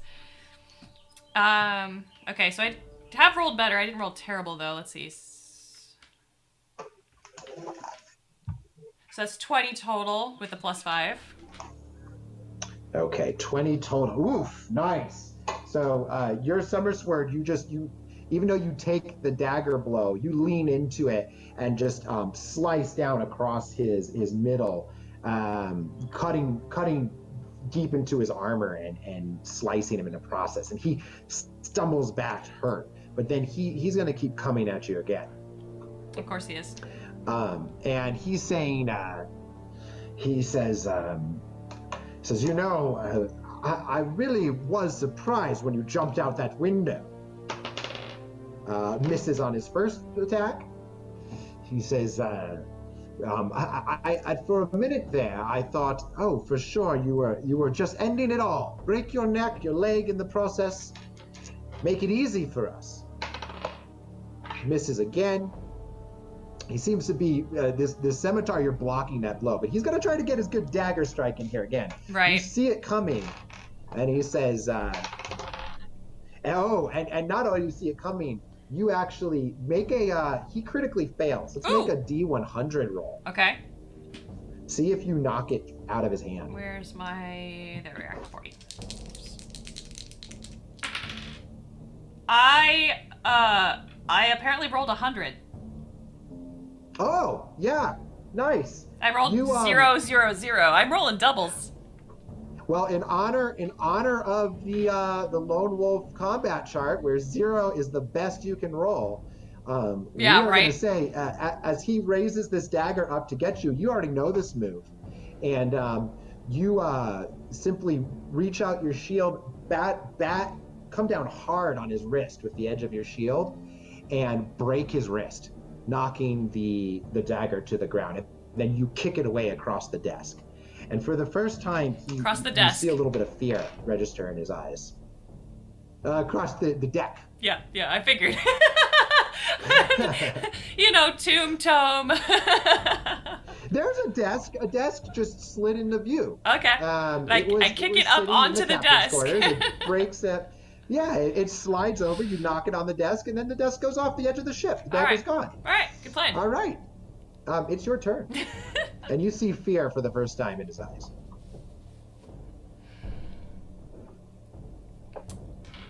Yeah, that's incredibly satisfying because him and his brother were trying so hard to murder my ass. 18 total with the attack roll there. Yeah, you hit. Okay. Barely. He actually is moving back quickly to get away from you. Oh, okay. But you managed to slide in under his defense. Make your rolls. So he's looking kind of bad now, like he's got a broken arm and. Yeah, he's looking pretty hurt. Not like he's gonna die in this hit. He probably will get another round here. Perhaps you have misjudged me, sir. Okay, that's a 6, not a 9. Hello, brain. I'm like, that's impossible. Oh, of course it's impossible. It's upside down. Derp. All right. I rolled much better on this one. Let's see here. It's plus my 5. 28 this time. 20. Oh, shit. Yep. I rolled an 8 on one of my d8s for a 5 and a 6. And you've added in all your bonuses? Plus 5, yep. He had 29 life. Wow. So he's got 1 HP. 1 HP. Yeah, you deal a pretty grievous blow to him. Just jigging your summer sword up under his armor and just into him. You sense you've dealt a death blow, but he kind of spits blood in your face and is like, "I'll take you to hell with me then. We'll spend the gold together. See, I can do a quick too." And then he tries to slice it too. He fails, but he's wildly trying to. Oh God, he critically fails again. Yay! He's hurt. He's not feeling it. It goes to you, and on your turn, you can. He pulls free of your blade. You just have to hit him. Okay. Then she's gonna lean real close and be like, "I'll send your brother to see you soon." Make the roll. That is a 17. 17. No. Can you block that? He has a parry move, but it only adds 2 to his AC, and that would make it 17. You would still hit him. You take it. He raises his blade, and you cut through the blade and chop off his head in one move. Yes. Duryea has gone down. Nice. You are now free to continue up to the tower. And I only lost 5 temp hit points. Like, holy crap. That went so well. Yeah, that was a good one. That's good, because he gets to make 3 attacks on a turn. I noticed. I thought this could be the one where you're down. I really did. So, nice. You survived a big hit. He's a level 2 challenge, 65 health. Oh, wow. Brutal. Yeah, that could have been real bad. I'm glad you didn't try to take him on back in the inn. No, well, I mean, the difference is being able to have the hex extra damage and the Colossus Slayer damage. Well, the Hunter's Mark. I'm going to call it a hex because I'm so used to Jonah and his hexing everything. Yeah, so. It's Kai's Mark. Let's call it Kai's Mark. All right. All right. So are you headed for the tower still? I need to stop the giant fireball thing from trying to set all my men on fire and destroying my ships. Yeah. So you're at the foot of the tower, and you look up to see a hunchbacked man in crimson robes above you. He wears a tall, curved tokmar, a magician's headdress. It bears the emblem of a serpent, a black serpent. And you recall the dagger you got back in my at the pocket. very beginning of That's the in my adventure. shoe still. Yeah. Yeah, I think you still have it. Yeah. No, In his right hand. I have it. I have a short sword as backup weapons, basically. But I put the dagger in my boot. Okay, nice. In his right hand is a black staff, and you know who this is, because you heard the story. Excuse me, from Banadin, who you met back by the Kai Monastery. This is Vonatar the Traitor. This is the guy that screwed the Kai over. Yep. This is the guy who murdered your fellows. Oh, he going down. And it was probably his agents who tried to assassinate you during your quest. Right. And it's he who's commanding the Death Hulk. Are you climbing up there?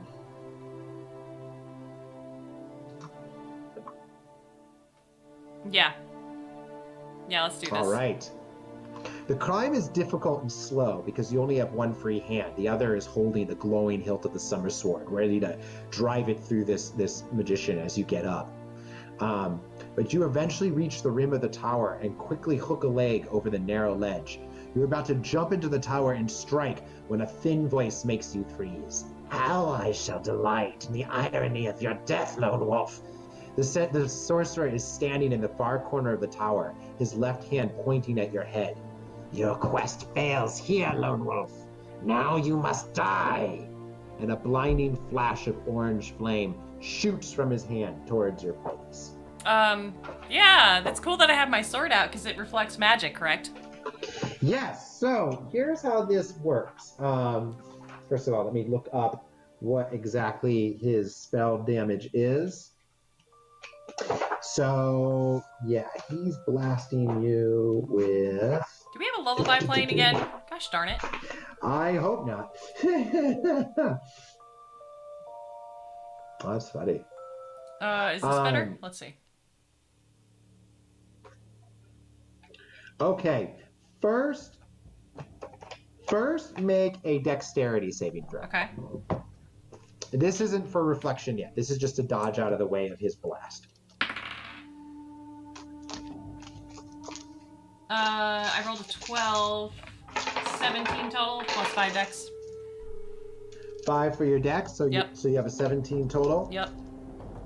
And his is, yes, okay, so you dodge this mostly. It's thin quarters, so you're gonna take some damage, half damage on this, and then we'll see if you can reflect it. So first I gotta figure out how much damage you're taking. Okay.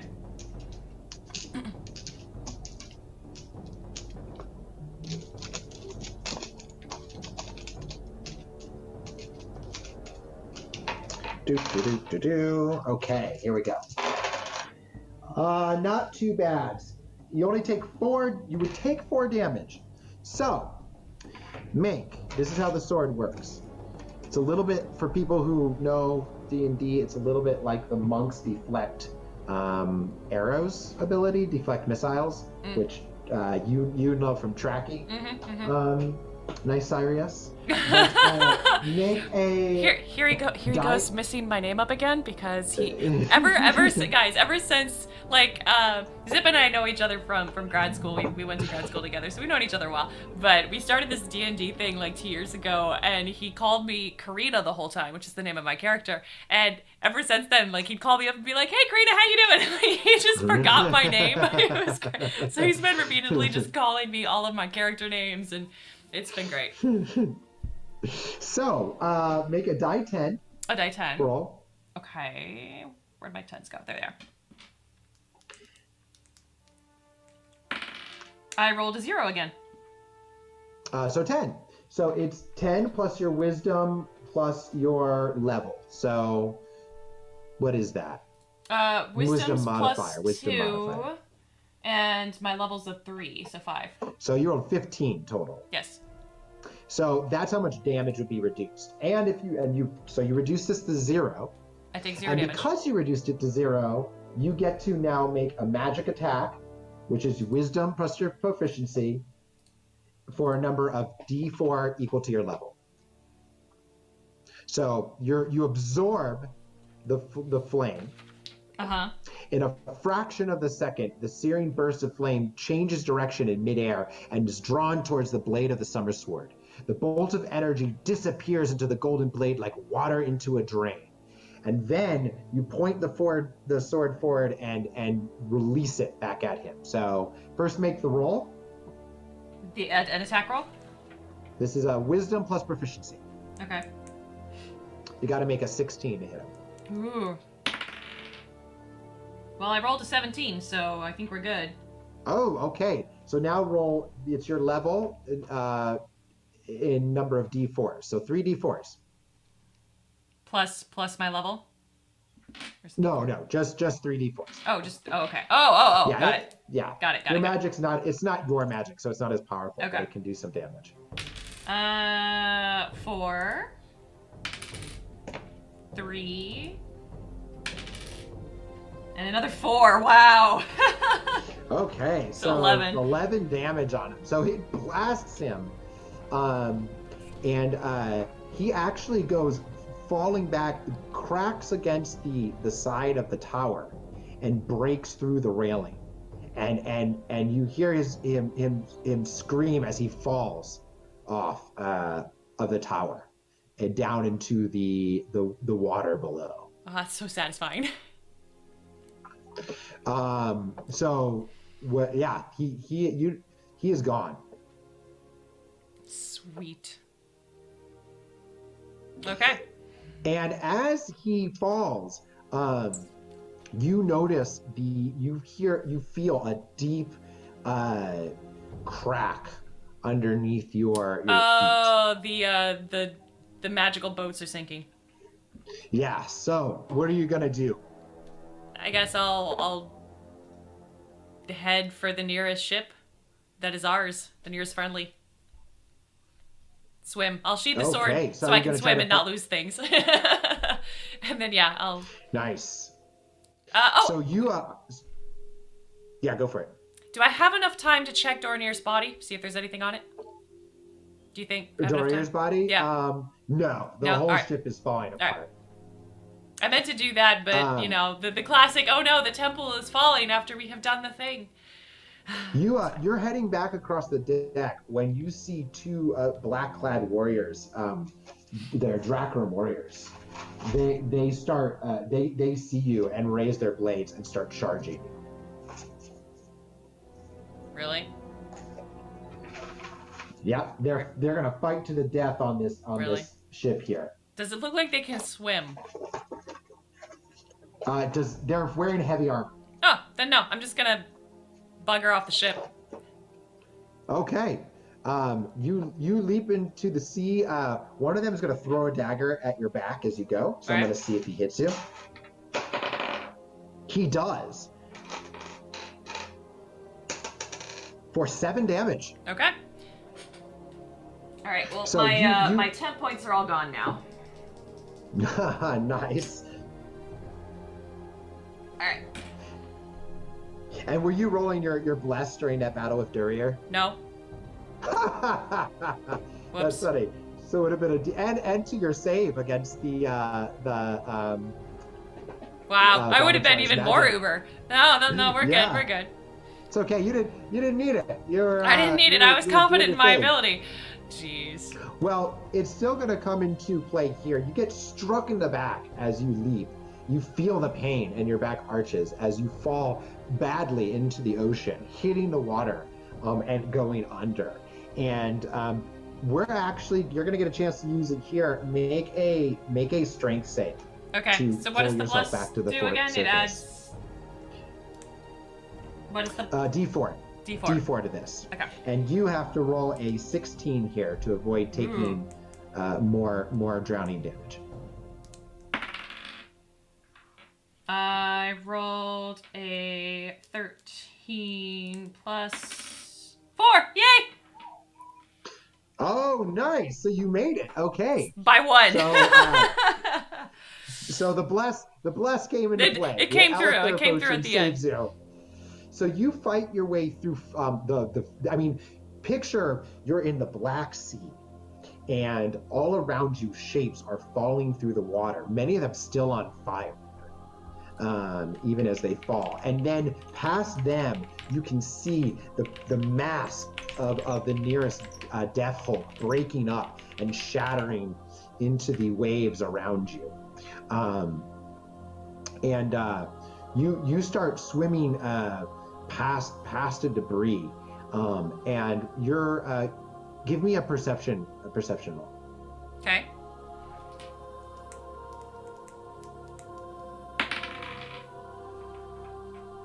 Perception. 16. I rolled a 12. Yeah, this is good enough. As you're swimming through the sea, you happen to pass. You see next to you the wreckage of one of the ships going down, and you feel a sadness suddenly because you recognize it is a merchant ship that has sunk, and you can see all of the people on it that were just normal lives. They weren't warriors, they weren't sailors. I mean, they were sailors, but they were just living their life, trying to ply their trade. And you suddenly feel bolstered that these people now are being laid to rest. All right. When you finally reach the surface to catch air, you catch a glimpse of a sight that raises your hopes of fulfilling your quest. Blinking the foul water from your eyes, you now see the flagship of the Death Hulk fleet completely ablaze. Smoke is pouring from the decks, and tongues of orange and yellow flame flicker from its rotten black hull. You suddenly oh, and you see your fleet, by the way. That's what raises your hopes. You see your fleet stretched across, and there seem to be a fair amount of ships still left. You start to make it towards one of them when suddenly a screech comes from above you, and before you can react, talons have gripped your shoulders, and you're being pulled from the water by a crane. Okay. We are still in combat. God dang it. Make a initiative roll. Initiative roll? Okay. Yes. 17, 20 then. Okay, you get to go first. Okay. So you are in the talons of this beast. It is flying above the water with you, and it's trying to dive its beak into your chest as it holds you. Okay.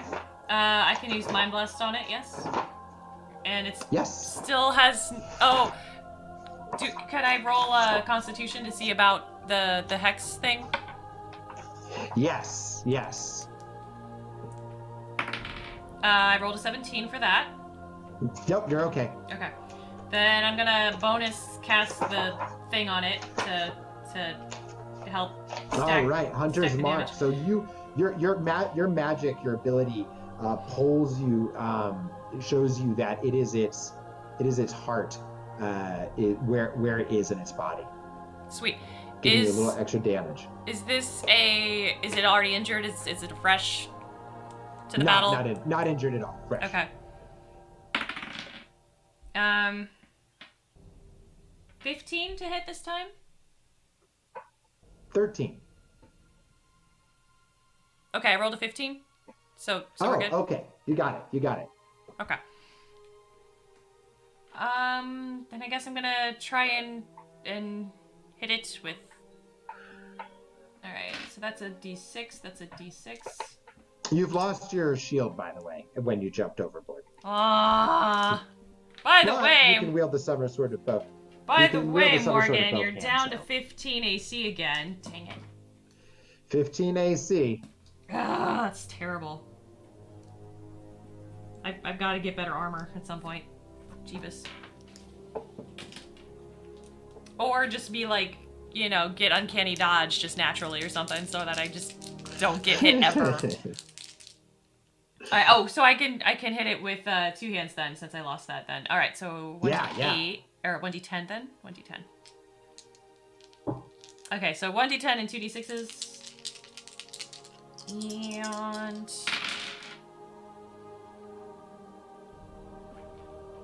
+5. 18. How much you get? 18? Okay. I remembered, Bueller. I remembered. It had 18 life. Oh shit! So you draw the summer sword and sink it into the soft belly of this creature. So the majority of the damage came from the mind blast because I only rolled a 4 with my the actual sword damage. Everything else was the bonus stuff. Nice. So you basically you actually force its head up with your mental powers, and that leaves its chest exposed, and you drive the summer sword into there, making this a pretty short flight. Good, I won't take too much fall damage then. The crayon releases its grip and you fall. And you actually land, rolling safely, onto the deck of the Calcar, a Duranese warship. The soldiers here have been involved in a desperate battle, but have fought off the enemy and are cutting the grappling ropes that hold the ship to a death hulk. From out of the smoke strides Lord Axum, his face bloodied and his shield badly scarred. "Thank the gods you are alive, Lone Wolf. The fight has been bitter, and our losses are high. But I am heartened indeed to see you standing before me now," he says, and then he leads you to the ship's rail. "Look yonder. Their flagship is ablaze." I'm aware I took it down. You're welcome. Any sign of our young friend? Oh no, I'm right here. And you see Cather. He's wrapped up in a blanket, and he's got a shiver, and he's like, "Oh God." He's like, "I fell into the water, and I took this deep drink of water, and I was like, oh God, I'm gonna drown on seawater." And then I realized there was a bunch of bodies next to me. So I climbed up on them and kind of floated. I stayed afloat, but then I realized that the water I'd taken in was full of dead people juice, and now I don't know whether to be happy that I didn't drown or not. So, but I'm glad you're alive. As am I. The Calcarm frees itself from the wreckage and maneuvers out of the tangle of crashing ships. A wind begins to stir, filling its tattered sails and carrying away the smoke of battle. Lord Axum orders the royal arms of Durinur to be hoisted aloft so that the other ships can rally to the Calcarm. For the first time since the battle began, you now see the full extent of the Durinese ships. It is an amazing sight, for as the enemy flagship is sunk beneath the waves, so all of the death hulks on the horizon return to their watery graves. "The sorcery is broken. We have won this battle," says Lord Axum. And within a few minutes, not one of the death hulks remains afloat. Yay! That was remarkably successful. I am out of all but one of my spells though, and my potions are gone. Sad. You are going to get. We are about on the last hour of the book, I would say. So this is a good spot for a break. Okay. Quick break for me to refill my water, and then I logged out of the chat just because I think it was slowing down my connection. But I'll log back in when I come back and take a moment, answer some questions if you want to take a break. And then we will move on to the finale of this adventure. Right. Also give yourself full everything back. Okay. Yeah, you're gonna have a full I'm gonna have heal. enough time to rest up again. Woo! Yeah, heal yourself, all of that. So you'll be full heal. All right. I will be back in a moment. Okay, so yeah, we're back on here. Yeah, I wanted to bring. Can everybody hear me? Okay. Hey, hello. Yes, I wanted to bring Durinur back, and we will reserve Ganon for another spot later in the play. Also, some of you guys who read the books may note that she missed a particular encounter out here on the Death Hulks. There's a kind of a callback to some earlier characters. I don't want to give away spoilers for those who haven't read the books because it's kind of a cool moment. But that is since she didn't see that here, I am going to reserve those characters too for later use. So another kind of little way the books will change a little bit. We're coming up on another big change to book two. This is pretty much where book two ends in the regular playthrough, but in one of my conversions, we added just a little bit more, and I thought it was pretty epic. So we're gonna go with that here too, and do it for Morgan. So we actually have a little bit of play left before book two is over. Let's see. I don't see any major questions or anything. So book two, give my little review of it. Book two is one of the first books I played. Oh, N.Y. Mueller is asking about the Summer Sword. So there's this thing called bonded accuracy. This is a game design term, and it's used for D&D 5. Bonded accuracy is basically, okay, so in 3.5 and Pathfinder, your pluses go up by you can get plus 10, plus 14, plus 18 to your attack. ACs go up into the 30s, 40s. It gets crazy. And it basically was this idea that the more you leveled and the more magic items you got, just everything was one-upping the last thing. So your bonuses had to get higher and higher and higher to keep being important. Like a +1 weapon isn't that big in 3.5. But in D&D 5, they wanted to fix the problem that caused. And the problem was that enemies got pretty irrelevant pretty quick. Like a level 1 enemy really didn't hold a candle to a level 3 or 4 character, because you were already talking +8 to your rolls and stuff.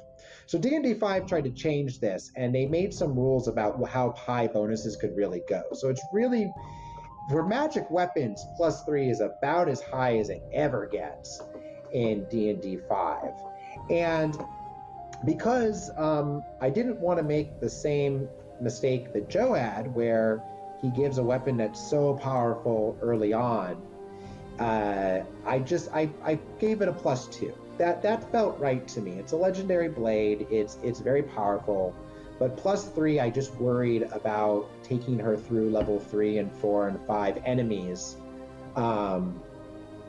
With a +3 weapon, it might throw off the balance. Whereas +2 I can work with. +2 gives her a nice boost when she decides to use the Summer Sword, but doesn't totally break the game. I know it seems small because it's just a 1-point difference, but bonded accuracy, really D&D 5 only plays around within about a 10-point difference total, and really even closer on a +5, +7 difference. Yeah, maybe. I think there's going to be plenty of bonuses that come around because of the Magna Chi that will change things anyways and give her a lot of abilities in her favor. So we'll see how it goes. But I think I hear Morgan back. Yeah, I have returned. Awesome. May have made a half a sandwich while I was upstairs. I got hungry. That sounds excellent. My stomach was growling. The kitty she has 2 names. Her nice name is Calliope, or Callie. But really, me and my wife have started calling her Cute Nukem, because she often does horrendously destructive things and then wins because she's cute. So yeah, we can call her Cute Nukem.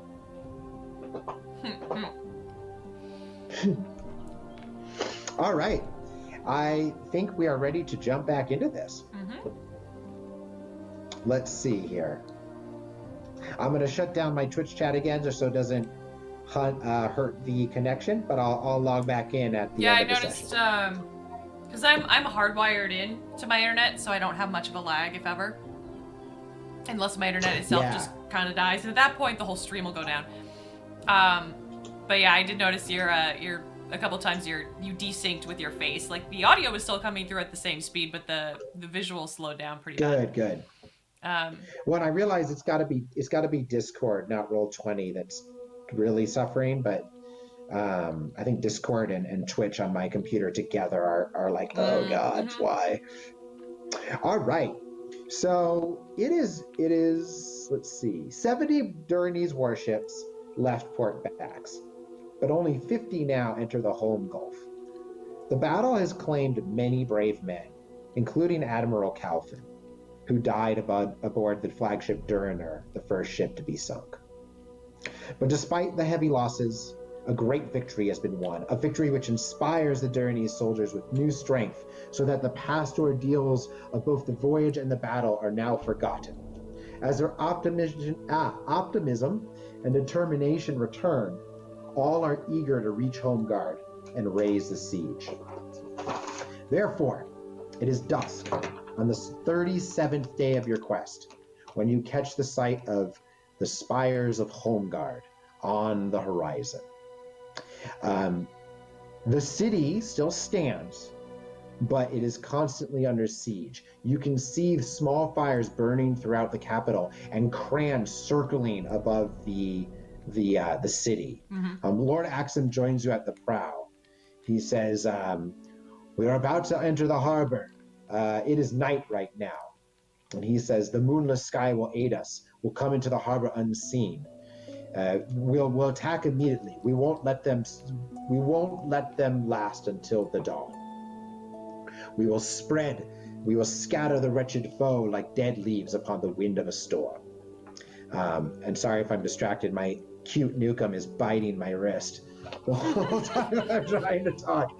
So I'm putting her down. She wants to be a part of this campaign real bad. Yeah, well, she's dealing 1d4 damage to me every second. Okay, so you enter Homeguard's harbor and are quickly, the sound of battle echoes throughout the city. You can hear the shouts and the shrieks of the Cran even as you land. And there's really not a lot of time. Everybody starts rushing forward, ordering the knights. Cathar says that he wants to join with you, but the knight, Lord Axum, pulls him aside and says, the Kai Lord has her own way to make now. You'll be safer with the main force. Come, you can ride at my side tonight. And Cathar kind of looks over at you like an abandoned puppy. We'll meet again. And he nods and says, that's a promise then. Agreed. Yes, I may have plans for you. Like, if he survives, then he's worth training, is kind of what it is. So you head towards the capital, and are met before you get there by a contingent of, you have some knights with you to protect you, but a larger group of knights comes forward, led by Prince Pelethar. Yay!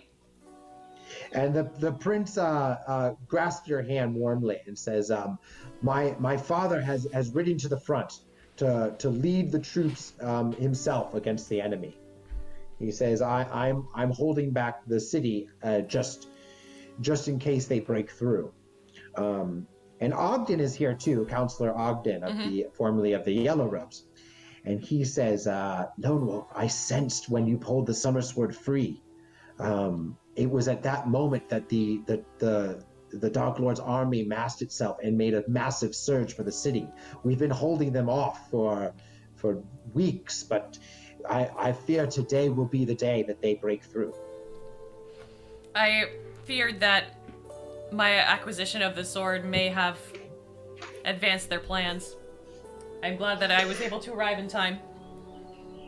And even as you say this, there is a loud crashing sound coming from not far away, and you see the Cran are dropping boulders over the city, and one has landed not like just in alleys away from you guys, and from the broken alley stumbles a man, and he falls down to his knees at your guys' feet and says, the enemy, they've broken through the gates.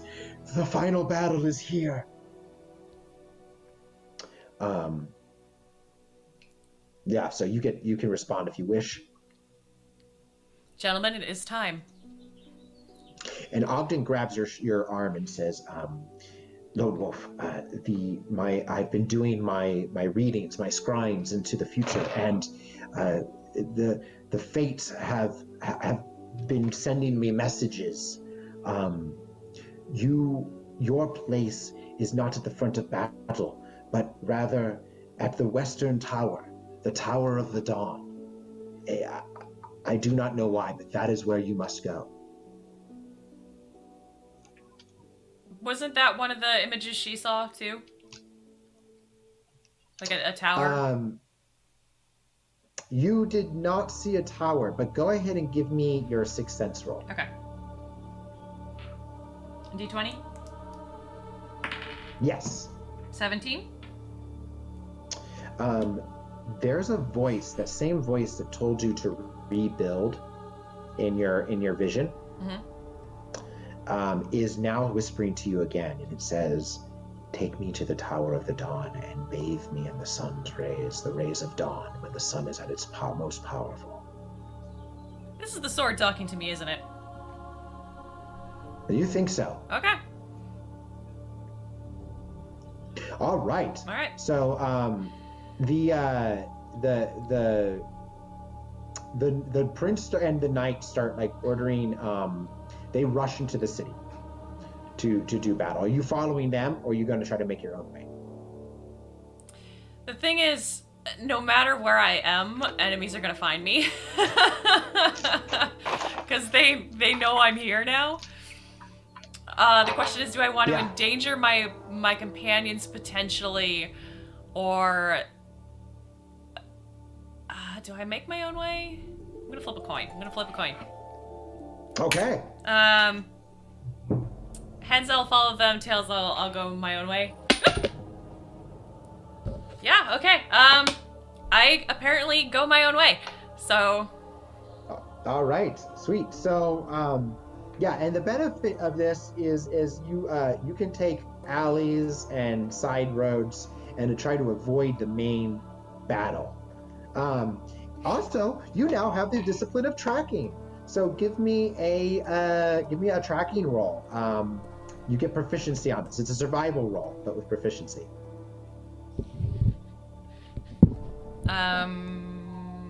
Sorry, it's a proficiency with what? For survival. Survival. Yeah. Do you already have proficiency in survival? I do. Then double it for this roll. Well, are you sure? Double the proficiency. The proficiency is currently a 4. Your proficiency is a 4? No, your proficiency is 2. Well, the proficiency, yeah, that's right, 2. Yeah. So it's a 4 total with what I've got, because it's doubled. So there you 6 for survival total then? Yes. Alright, then plus 6. Yeah. Then it's 18 total. 18, okay. So you know where the Tower of the Dawn is. Everybody knows the Tower of the Dawn. It's a huge watchtower that stands at the western gate overlooking the battlefield that is now, well, what has been turned into a battlefield by the Dark Lord's attack. And using your tracking, you manage to avoid the main press and crush of the street battle as you make your way forward. You are walking along an alley when above you you hear the cry of the Cran, and you see what it's holding, the nets of Giax like you fought on the ship, and it drops it into the road in front of you. Okay. So the road in front of you, the nets land, and there's like 2 or 3 nets, and of course a lot of the Giax die again in the crash, but many are cutting their way free and quickly swarming this road. Do you want to keep going this way? You know that right across from this road is one more alley, and then you will be at your goal. Potentially tough fight, but really close to where I need to be. Or you can look for another way. Giacs are my preferred enemy, so I get another +2 to that, so it would be +7 if I'm using the Summer Sword on them, yes? Yes. Well, +2, +2, plus your proficiency, plus your... It's plus Dex. your dex. So what is that? Wait, 2 plus... Okay, yeah. So that's 4, To attack, 5, it would 6, be your- 7... That's a +9. Jeez. Against Giacs? Yeah. Yep. That's what she'd have. How many does it look like? Because I have that ability to sense numbers. Yeah. What do you does that just happen automatically, or do you have to take like an action? Let me look. Primeval awareness. Oh, it takes a minute to like fully determine. By that point, they'll see me. Okay. Yeah, and they'll sense you. Well, I mean, they know I'm in the area. Every enemy knows I'm in the area.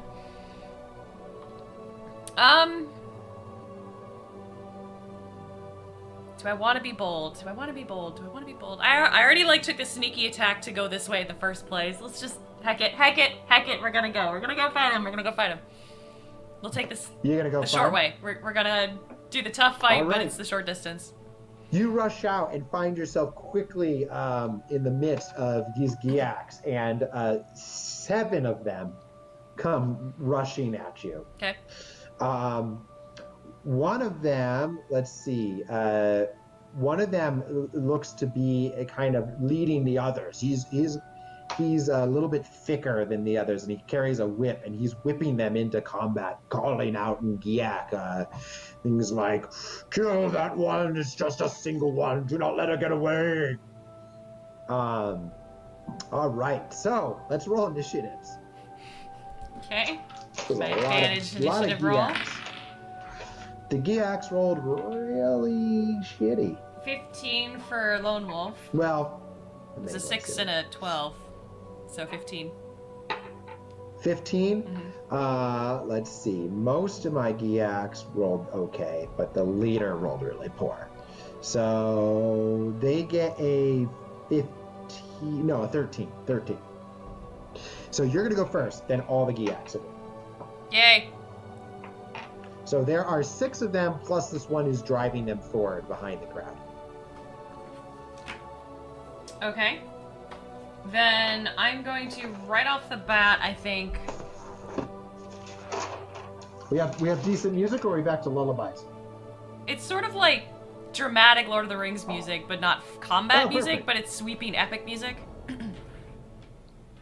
I think it just ended, though. We'll see what comes up next. Alright, does Mind Blast work on these guys? I'm just organizing my die. Oh, yeah. Oh, Mind yeah. Blast? Oh, yeah. Mind Blast works, so that's a d6. Okay.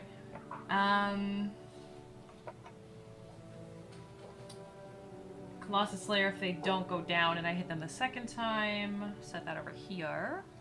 It's Colossus Slayer die.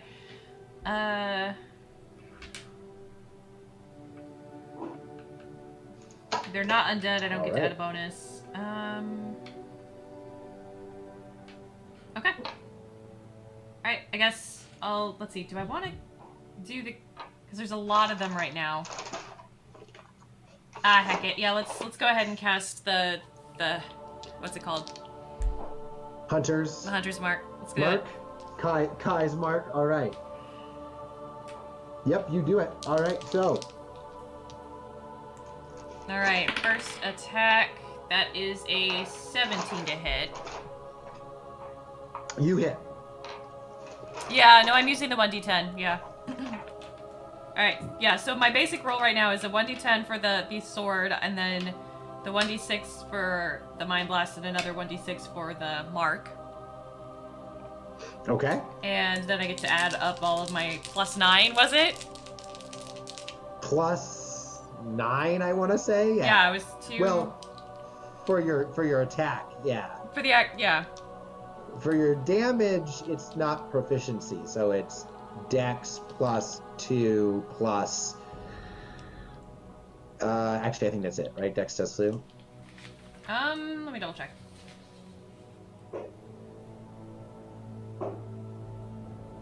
So 5? Yeah, it's a +5 still for the actual damage. That's fine. Cool.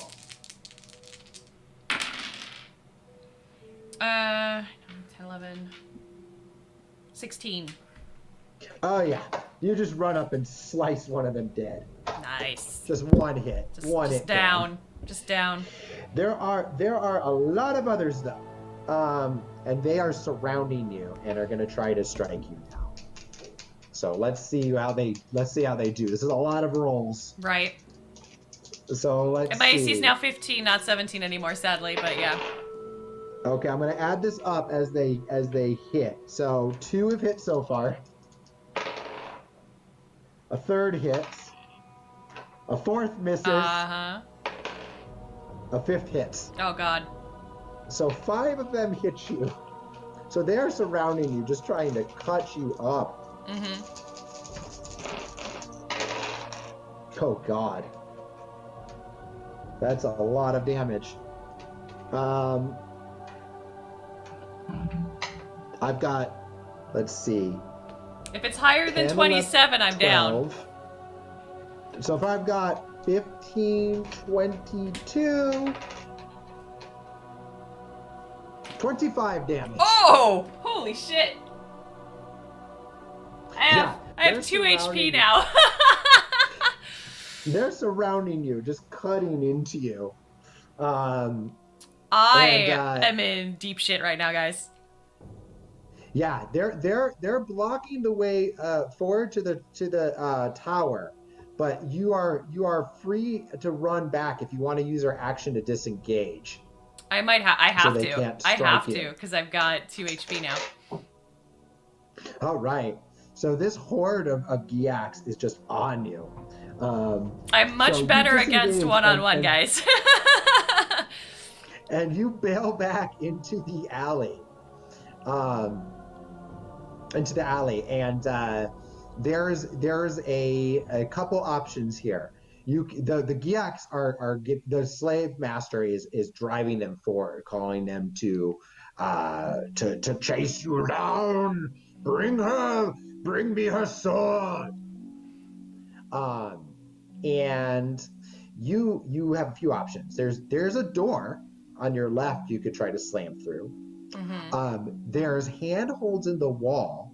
You could try to clamber up this alley and get up onto the roof, or you could keep running.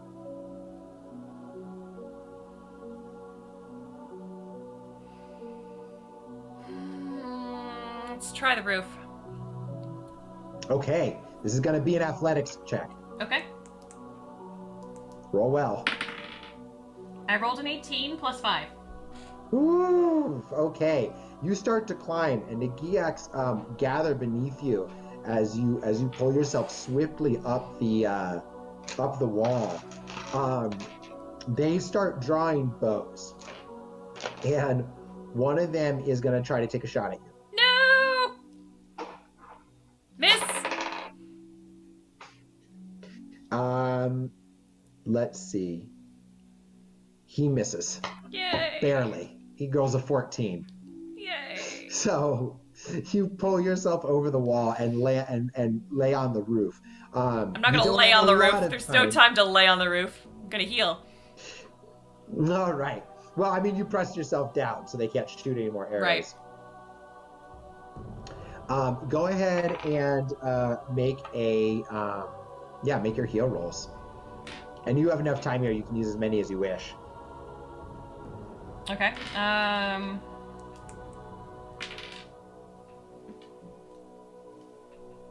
Alright. 1 got me back up to 10.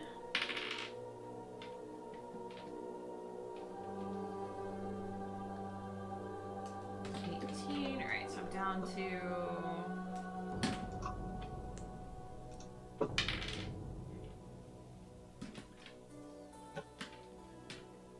Alright, I am back to 26. I'm 1 down from my full health, and I have 1 slot left. Okay. 20, you're up to 26 or 1 down from 26, you said? I'm 26 HP total. So okay. 27 is my main. Awesome. So you're at 20. Yeah, okay. So you're up there. So so as you finish healing, you hear a snarl, and two Giaks have mounted are about to climb over the edge. You're back on the roofways, by the way. Mm-hmm. You can see there is a path across the roofs to very close to where the tower is. You could get there and then either jump down and try to enter the tower from the floor, or you could even try to climb the tower. Right. But right now you've got two Giaks coming up. All right. Are they like climbing the handholds that I did? Is it like a line of them so I can kick one down and try and knock them all down? No, they're climbing at different spots, but they haven't quite gotten over yet. If you attack one, you're going to get advantage. Yeah, let's lessen the number that are chasing me because they're going to just keep chasing me. All right.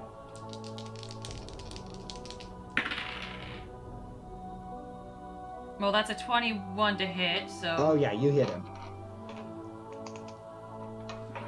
Oh, I suppose I should roll for the 4 times I was hit to see if my concentration broke. Oh, probably. 25? Yeah, so you have to roll a DC. I want to say it's like half. Hold on. Okay. Half the amount you took. Let me take a look just to make sure on that. What'd you roll? I'm not sure what I have to add to it, so give me a second. Constitution. Constitution? Yeah. Well, I rolled a 16.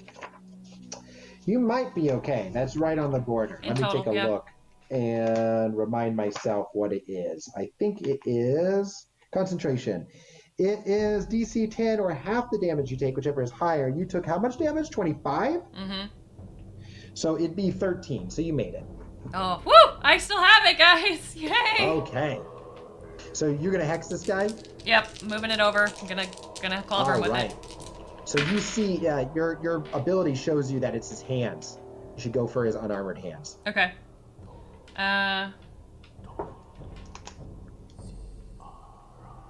18 total.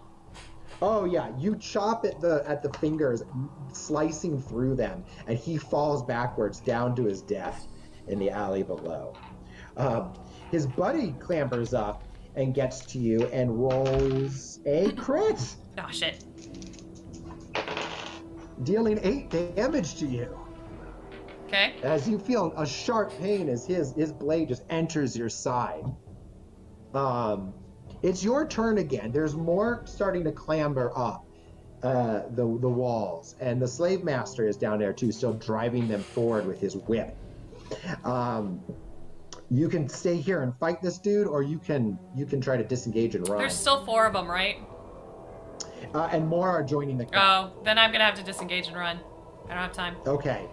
So you kind of open your palm, slap the Giak in the face, staggering him for just a moment while you rush past him and across the rooftops.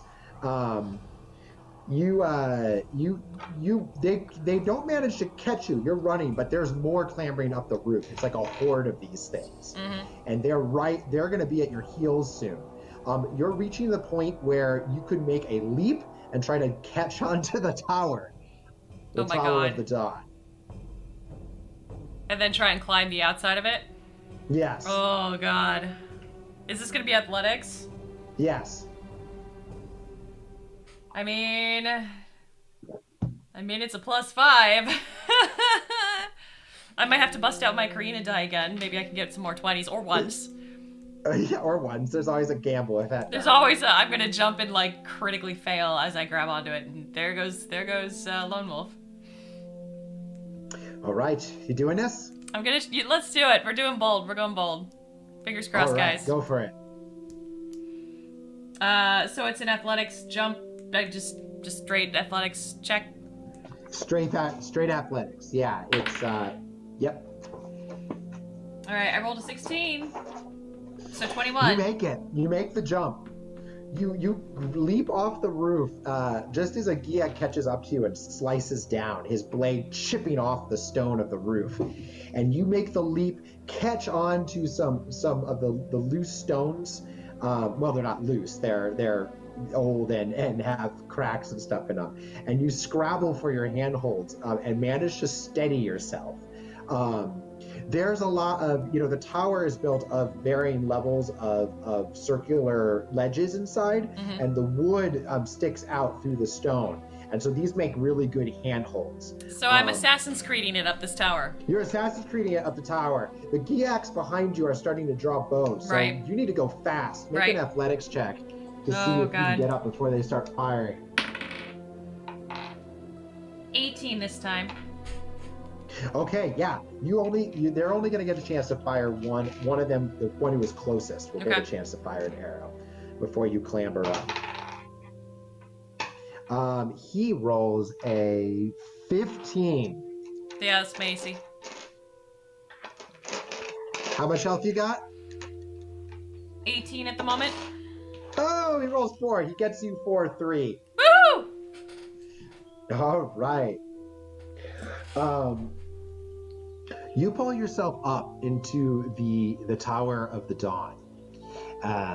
And for the first time, you can actually look down upon the full city. And you see Homeguard has suffered much since your departure. Many of the shops and houses that you remember passing on your way through the capital, you now just see smoking ruins and heaps of ashes where they once stood. The Dark Lord's armies with their evil engines of war surround the walls, and the flaming arcs of fireballs shooting through the air continually light the night sky as they rain down on the streets below. The people you can see are fighting the fires as best they can, but they are hungry and exhausted and close to surrender. So as you look down upon the broken gates of the city, the first light of dawn starts creeping slowly over the horizon towards your resting point. And the Tower of the Dawn is basically, think of it as having a dome with many pillars that kind of stack around it. So you're looking out through the slits of these pillars, the spaces between these pillars, out upon the battlefield. And you are waiting for the dawn light to reach your position. Below you, you hear a crash as the door to the tower is most likely being broken in by the Giaks on the streets, trying to reach your position. And you also see suddenly, as you hold the Summer's Sword, it's almost like the entire wave of the Dark Lord's army, a tremor passes through it, and as if they sense your presence. And coming out of the sky, 2 Zlan beasts turn and start to head for the tower. Oh boy. Dawn is a few rounds away yet. What are you doing? I'm gonna use my last heal. Okay.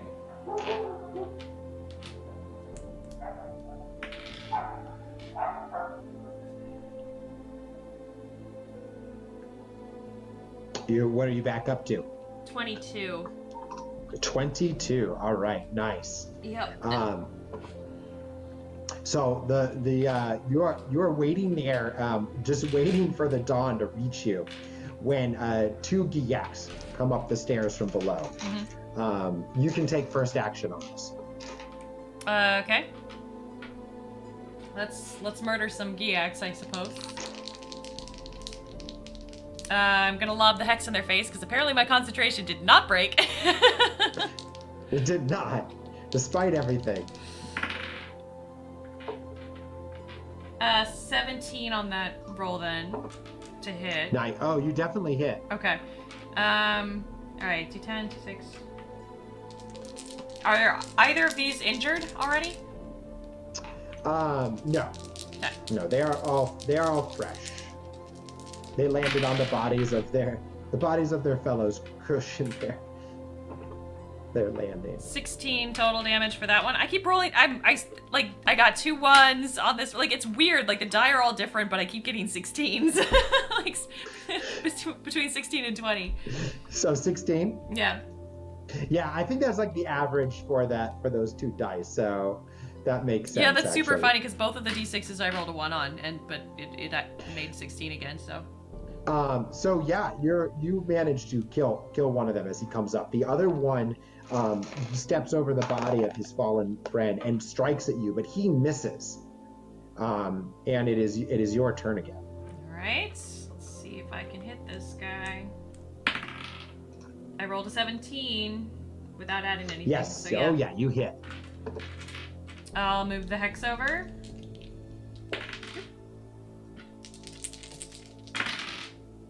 That's 7, 11, 18, 23 this time. You kill him too. And as you kill him, the sky is getting a little brighter. You hear a piercing cry behind you, and turn to see in horror as one of the Zlan beasts has reached the tower and is gripping with its leg talons the pillars, kind of like some kind of weird bird of prey hanging here. And as it screeches at you and tries to reach its long neck through the pillars to get at you, from its back comes a black-clad Dracarim warrior. God damn it. Okay. And he steps off the creature into the tower and draws his greatsword, and starts to move for you. Let's roll initiatives. Boy.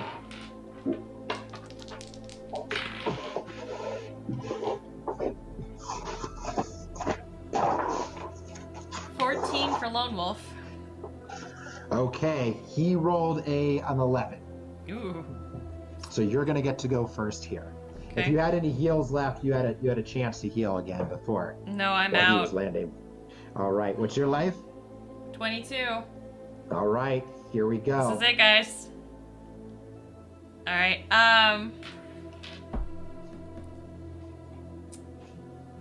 Mind Blast, yes or no?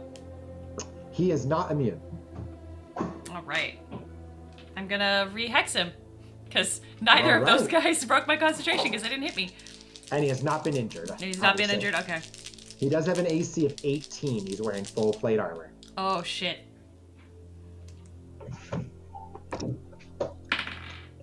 Nat 20! Nat 20! Oh my god! Oh, nice. Fucking hell, Karina!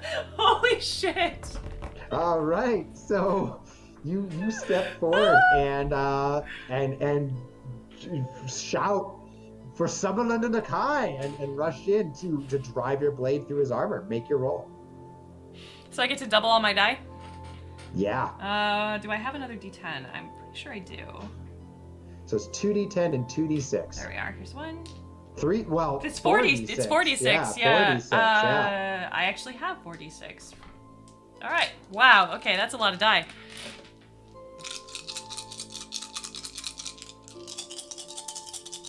All right. Let me math. 1 second, guys.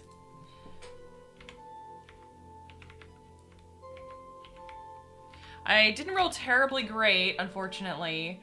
With all of those die, it is only a 20. Oh wait, hang on. I gotta add. Plus your 5. Yes. It is a 30 then. Because it was 25 without the 5. So. Yeah. So you drive him to his knees with your first blow, and his Lanbi screams in anger and defiance at you. You've taken him down to 12 life. Oh shit! So he's almost there, but he gets up and is going to try to make his attack on you. This could kill me. It is a 16 to hit. Yeah, he hits. All right. Oh, fingers crossed, guys. Fingers crossed. You said you have 22? 22. Great sword. Here we go. Woo! That is a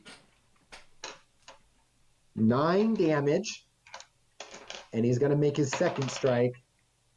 He rolls a 5. He misses. So nice. He smashes you away with his great sword, and you put up your summer sword just in time to block the blow, though the blow knocks you back across the tower. It's your turn again. Oh god, oh god, oh god. May the great god Kai be with me, right? Okay, hang on, music stopped. Let's pull something up. That is not only piano. No, we need something epic. Epic for the epic, final. dramatic. This is it. This is the moment. Let's see. Well, I can pull up the metal album.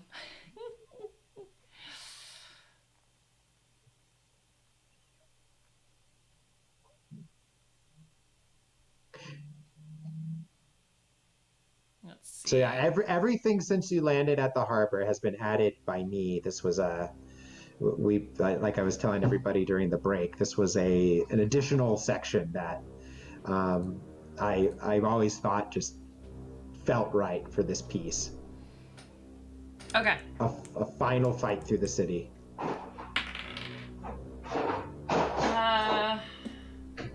I rolled a 16, 17, 18, 19. Oh my god. Okay. You hit. Oh my god. Alright. I only need these 3.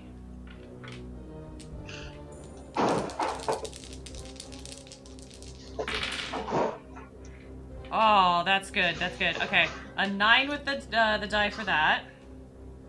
17. Oh, he's probably down. Because he only had 12 life left. Yeah, 17 without any adding, without my 5. So he down. Nice. He down. He goes down. So you punch your summer sword through his armor again. Oh well, plus the 1d8 for like the Colossus Slayer because he's injured now, but I didn't need it. Yeah. Well, your Colossus Slayer comes into play because you kick him off your blade and he stumbles backward and topples off the tower. There we go.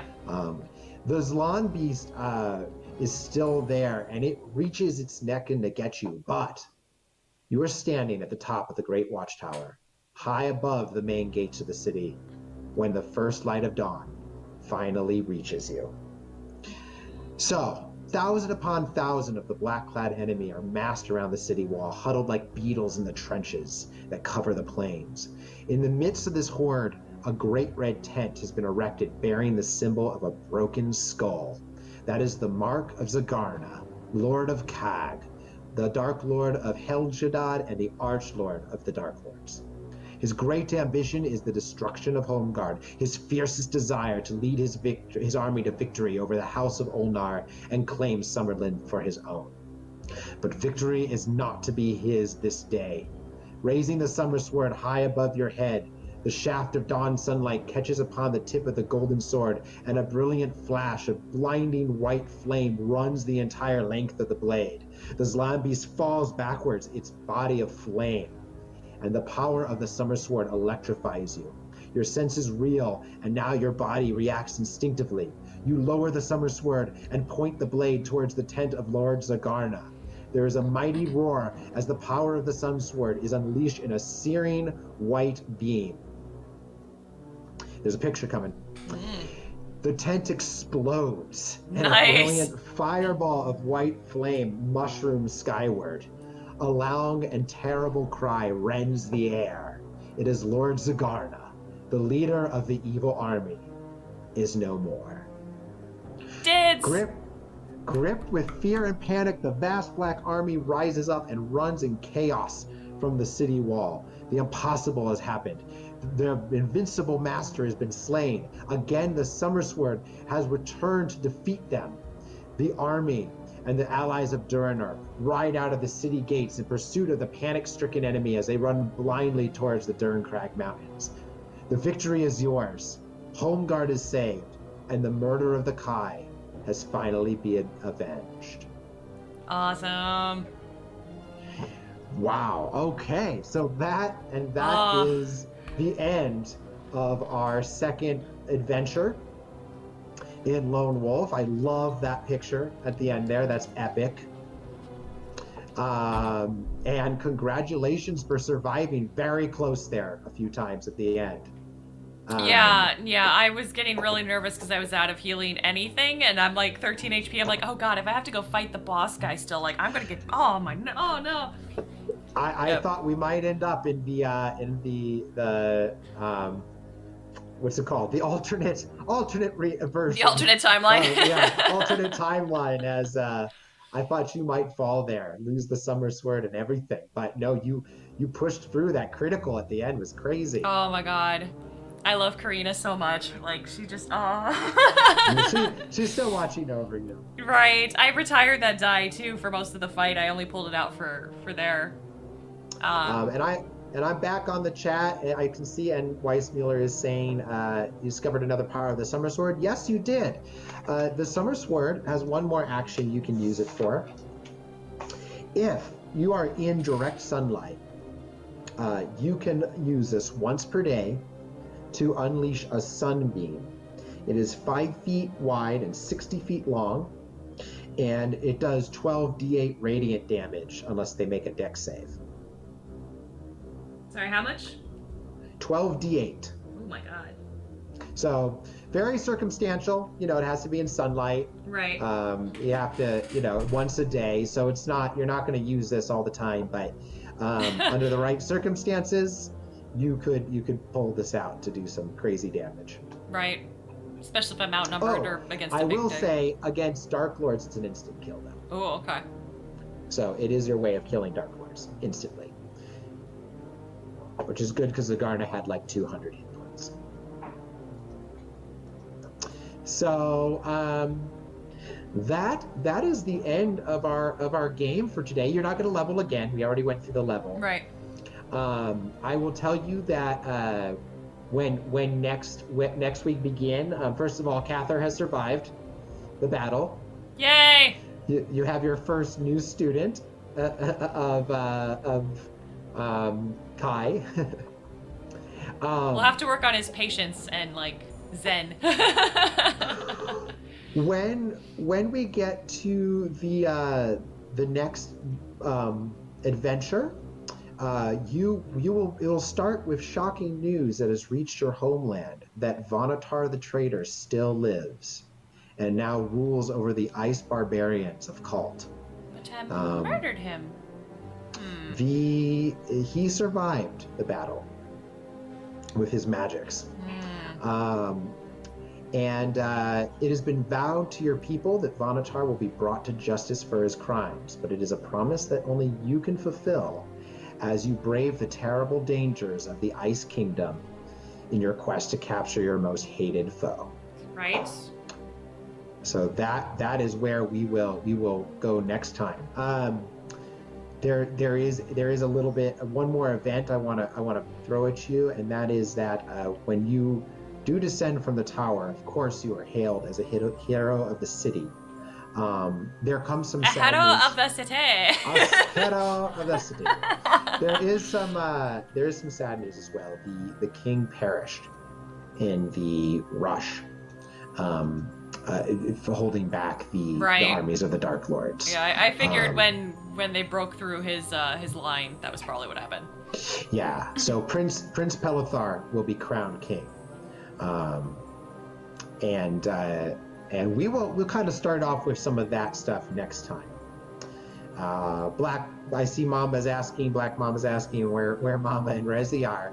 They've gone on their adventures, Mamba won big that night at the gaming table, and they used it to fund some kind of crazy adventure, which we may hear about. This is a future day. Yes, no, it'll be fantastic, no?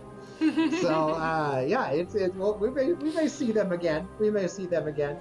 They stayed the heck away from Home Guard, though. Right. They did not want to come here.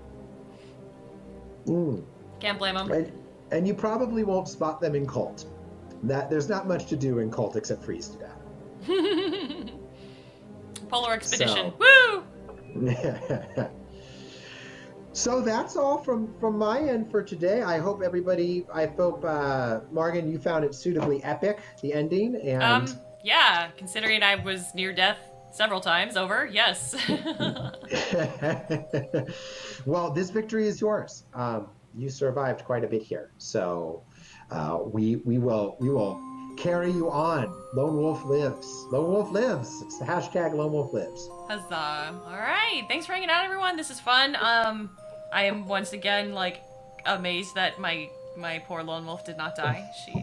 It's just chronic expectation of mine is to have my character die. And I've got some very interesting monsters to build up for next time. Yay. So we'll have some exciting stuff to throw at you. Oh, goody. Oh, goody. All right, everybody. Yep. Y'all have a great rest of your, well, weekend's just starting, technically, for most of us. Yeah, still, you still have plenty of Saturday to enjoy. All right, guys. Take care until then. Bye.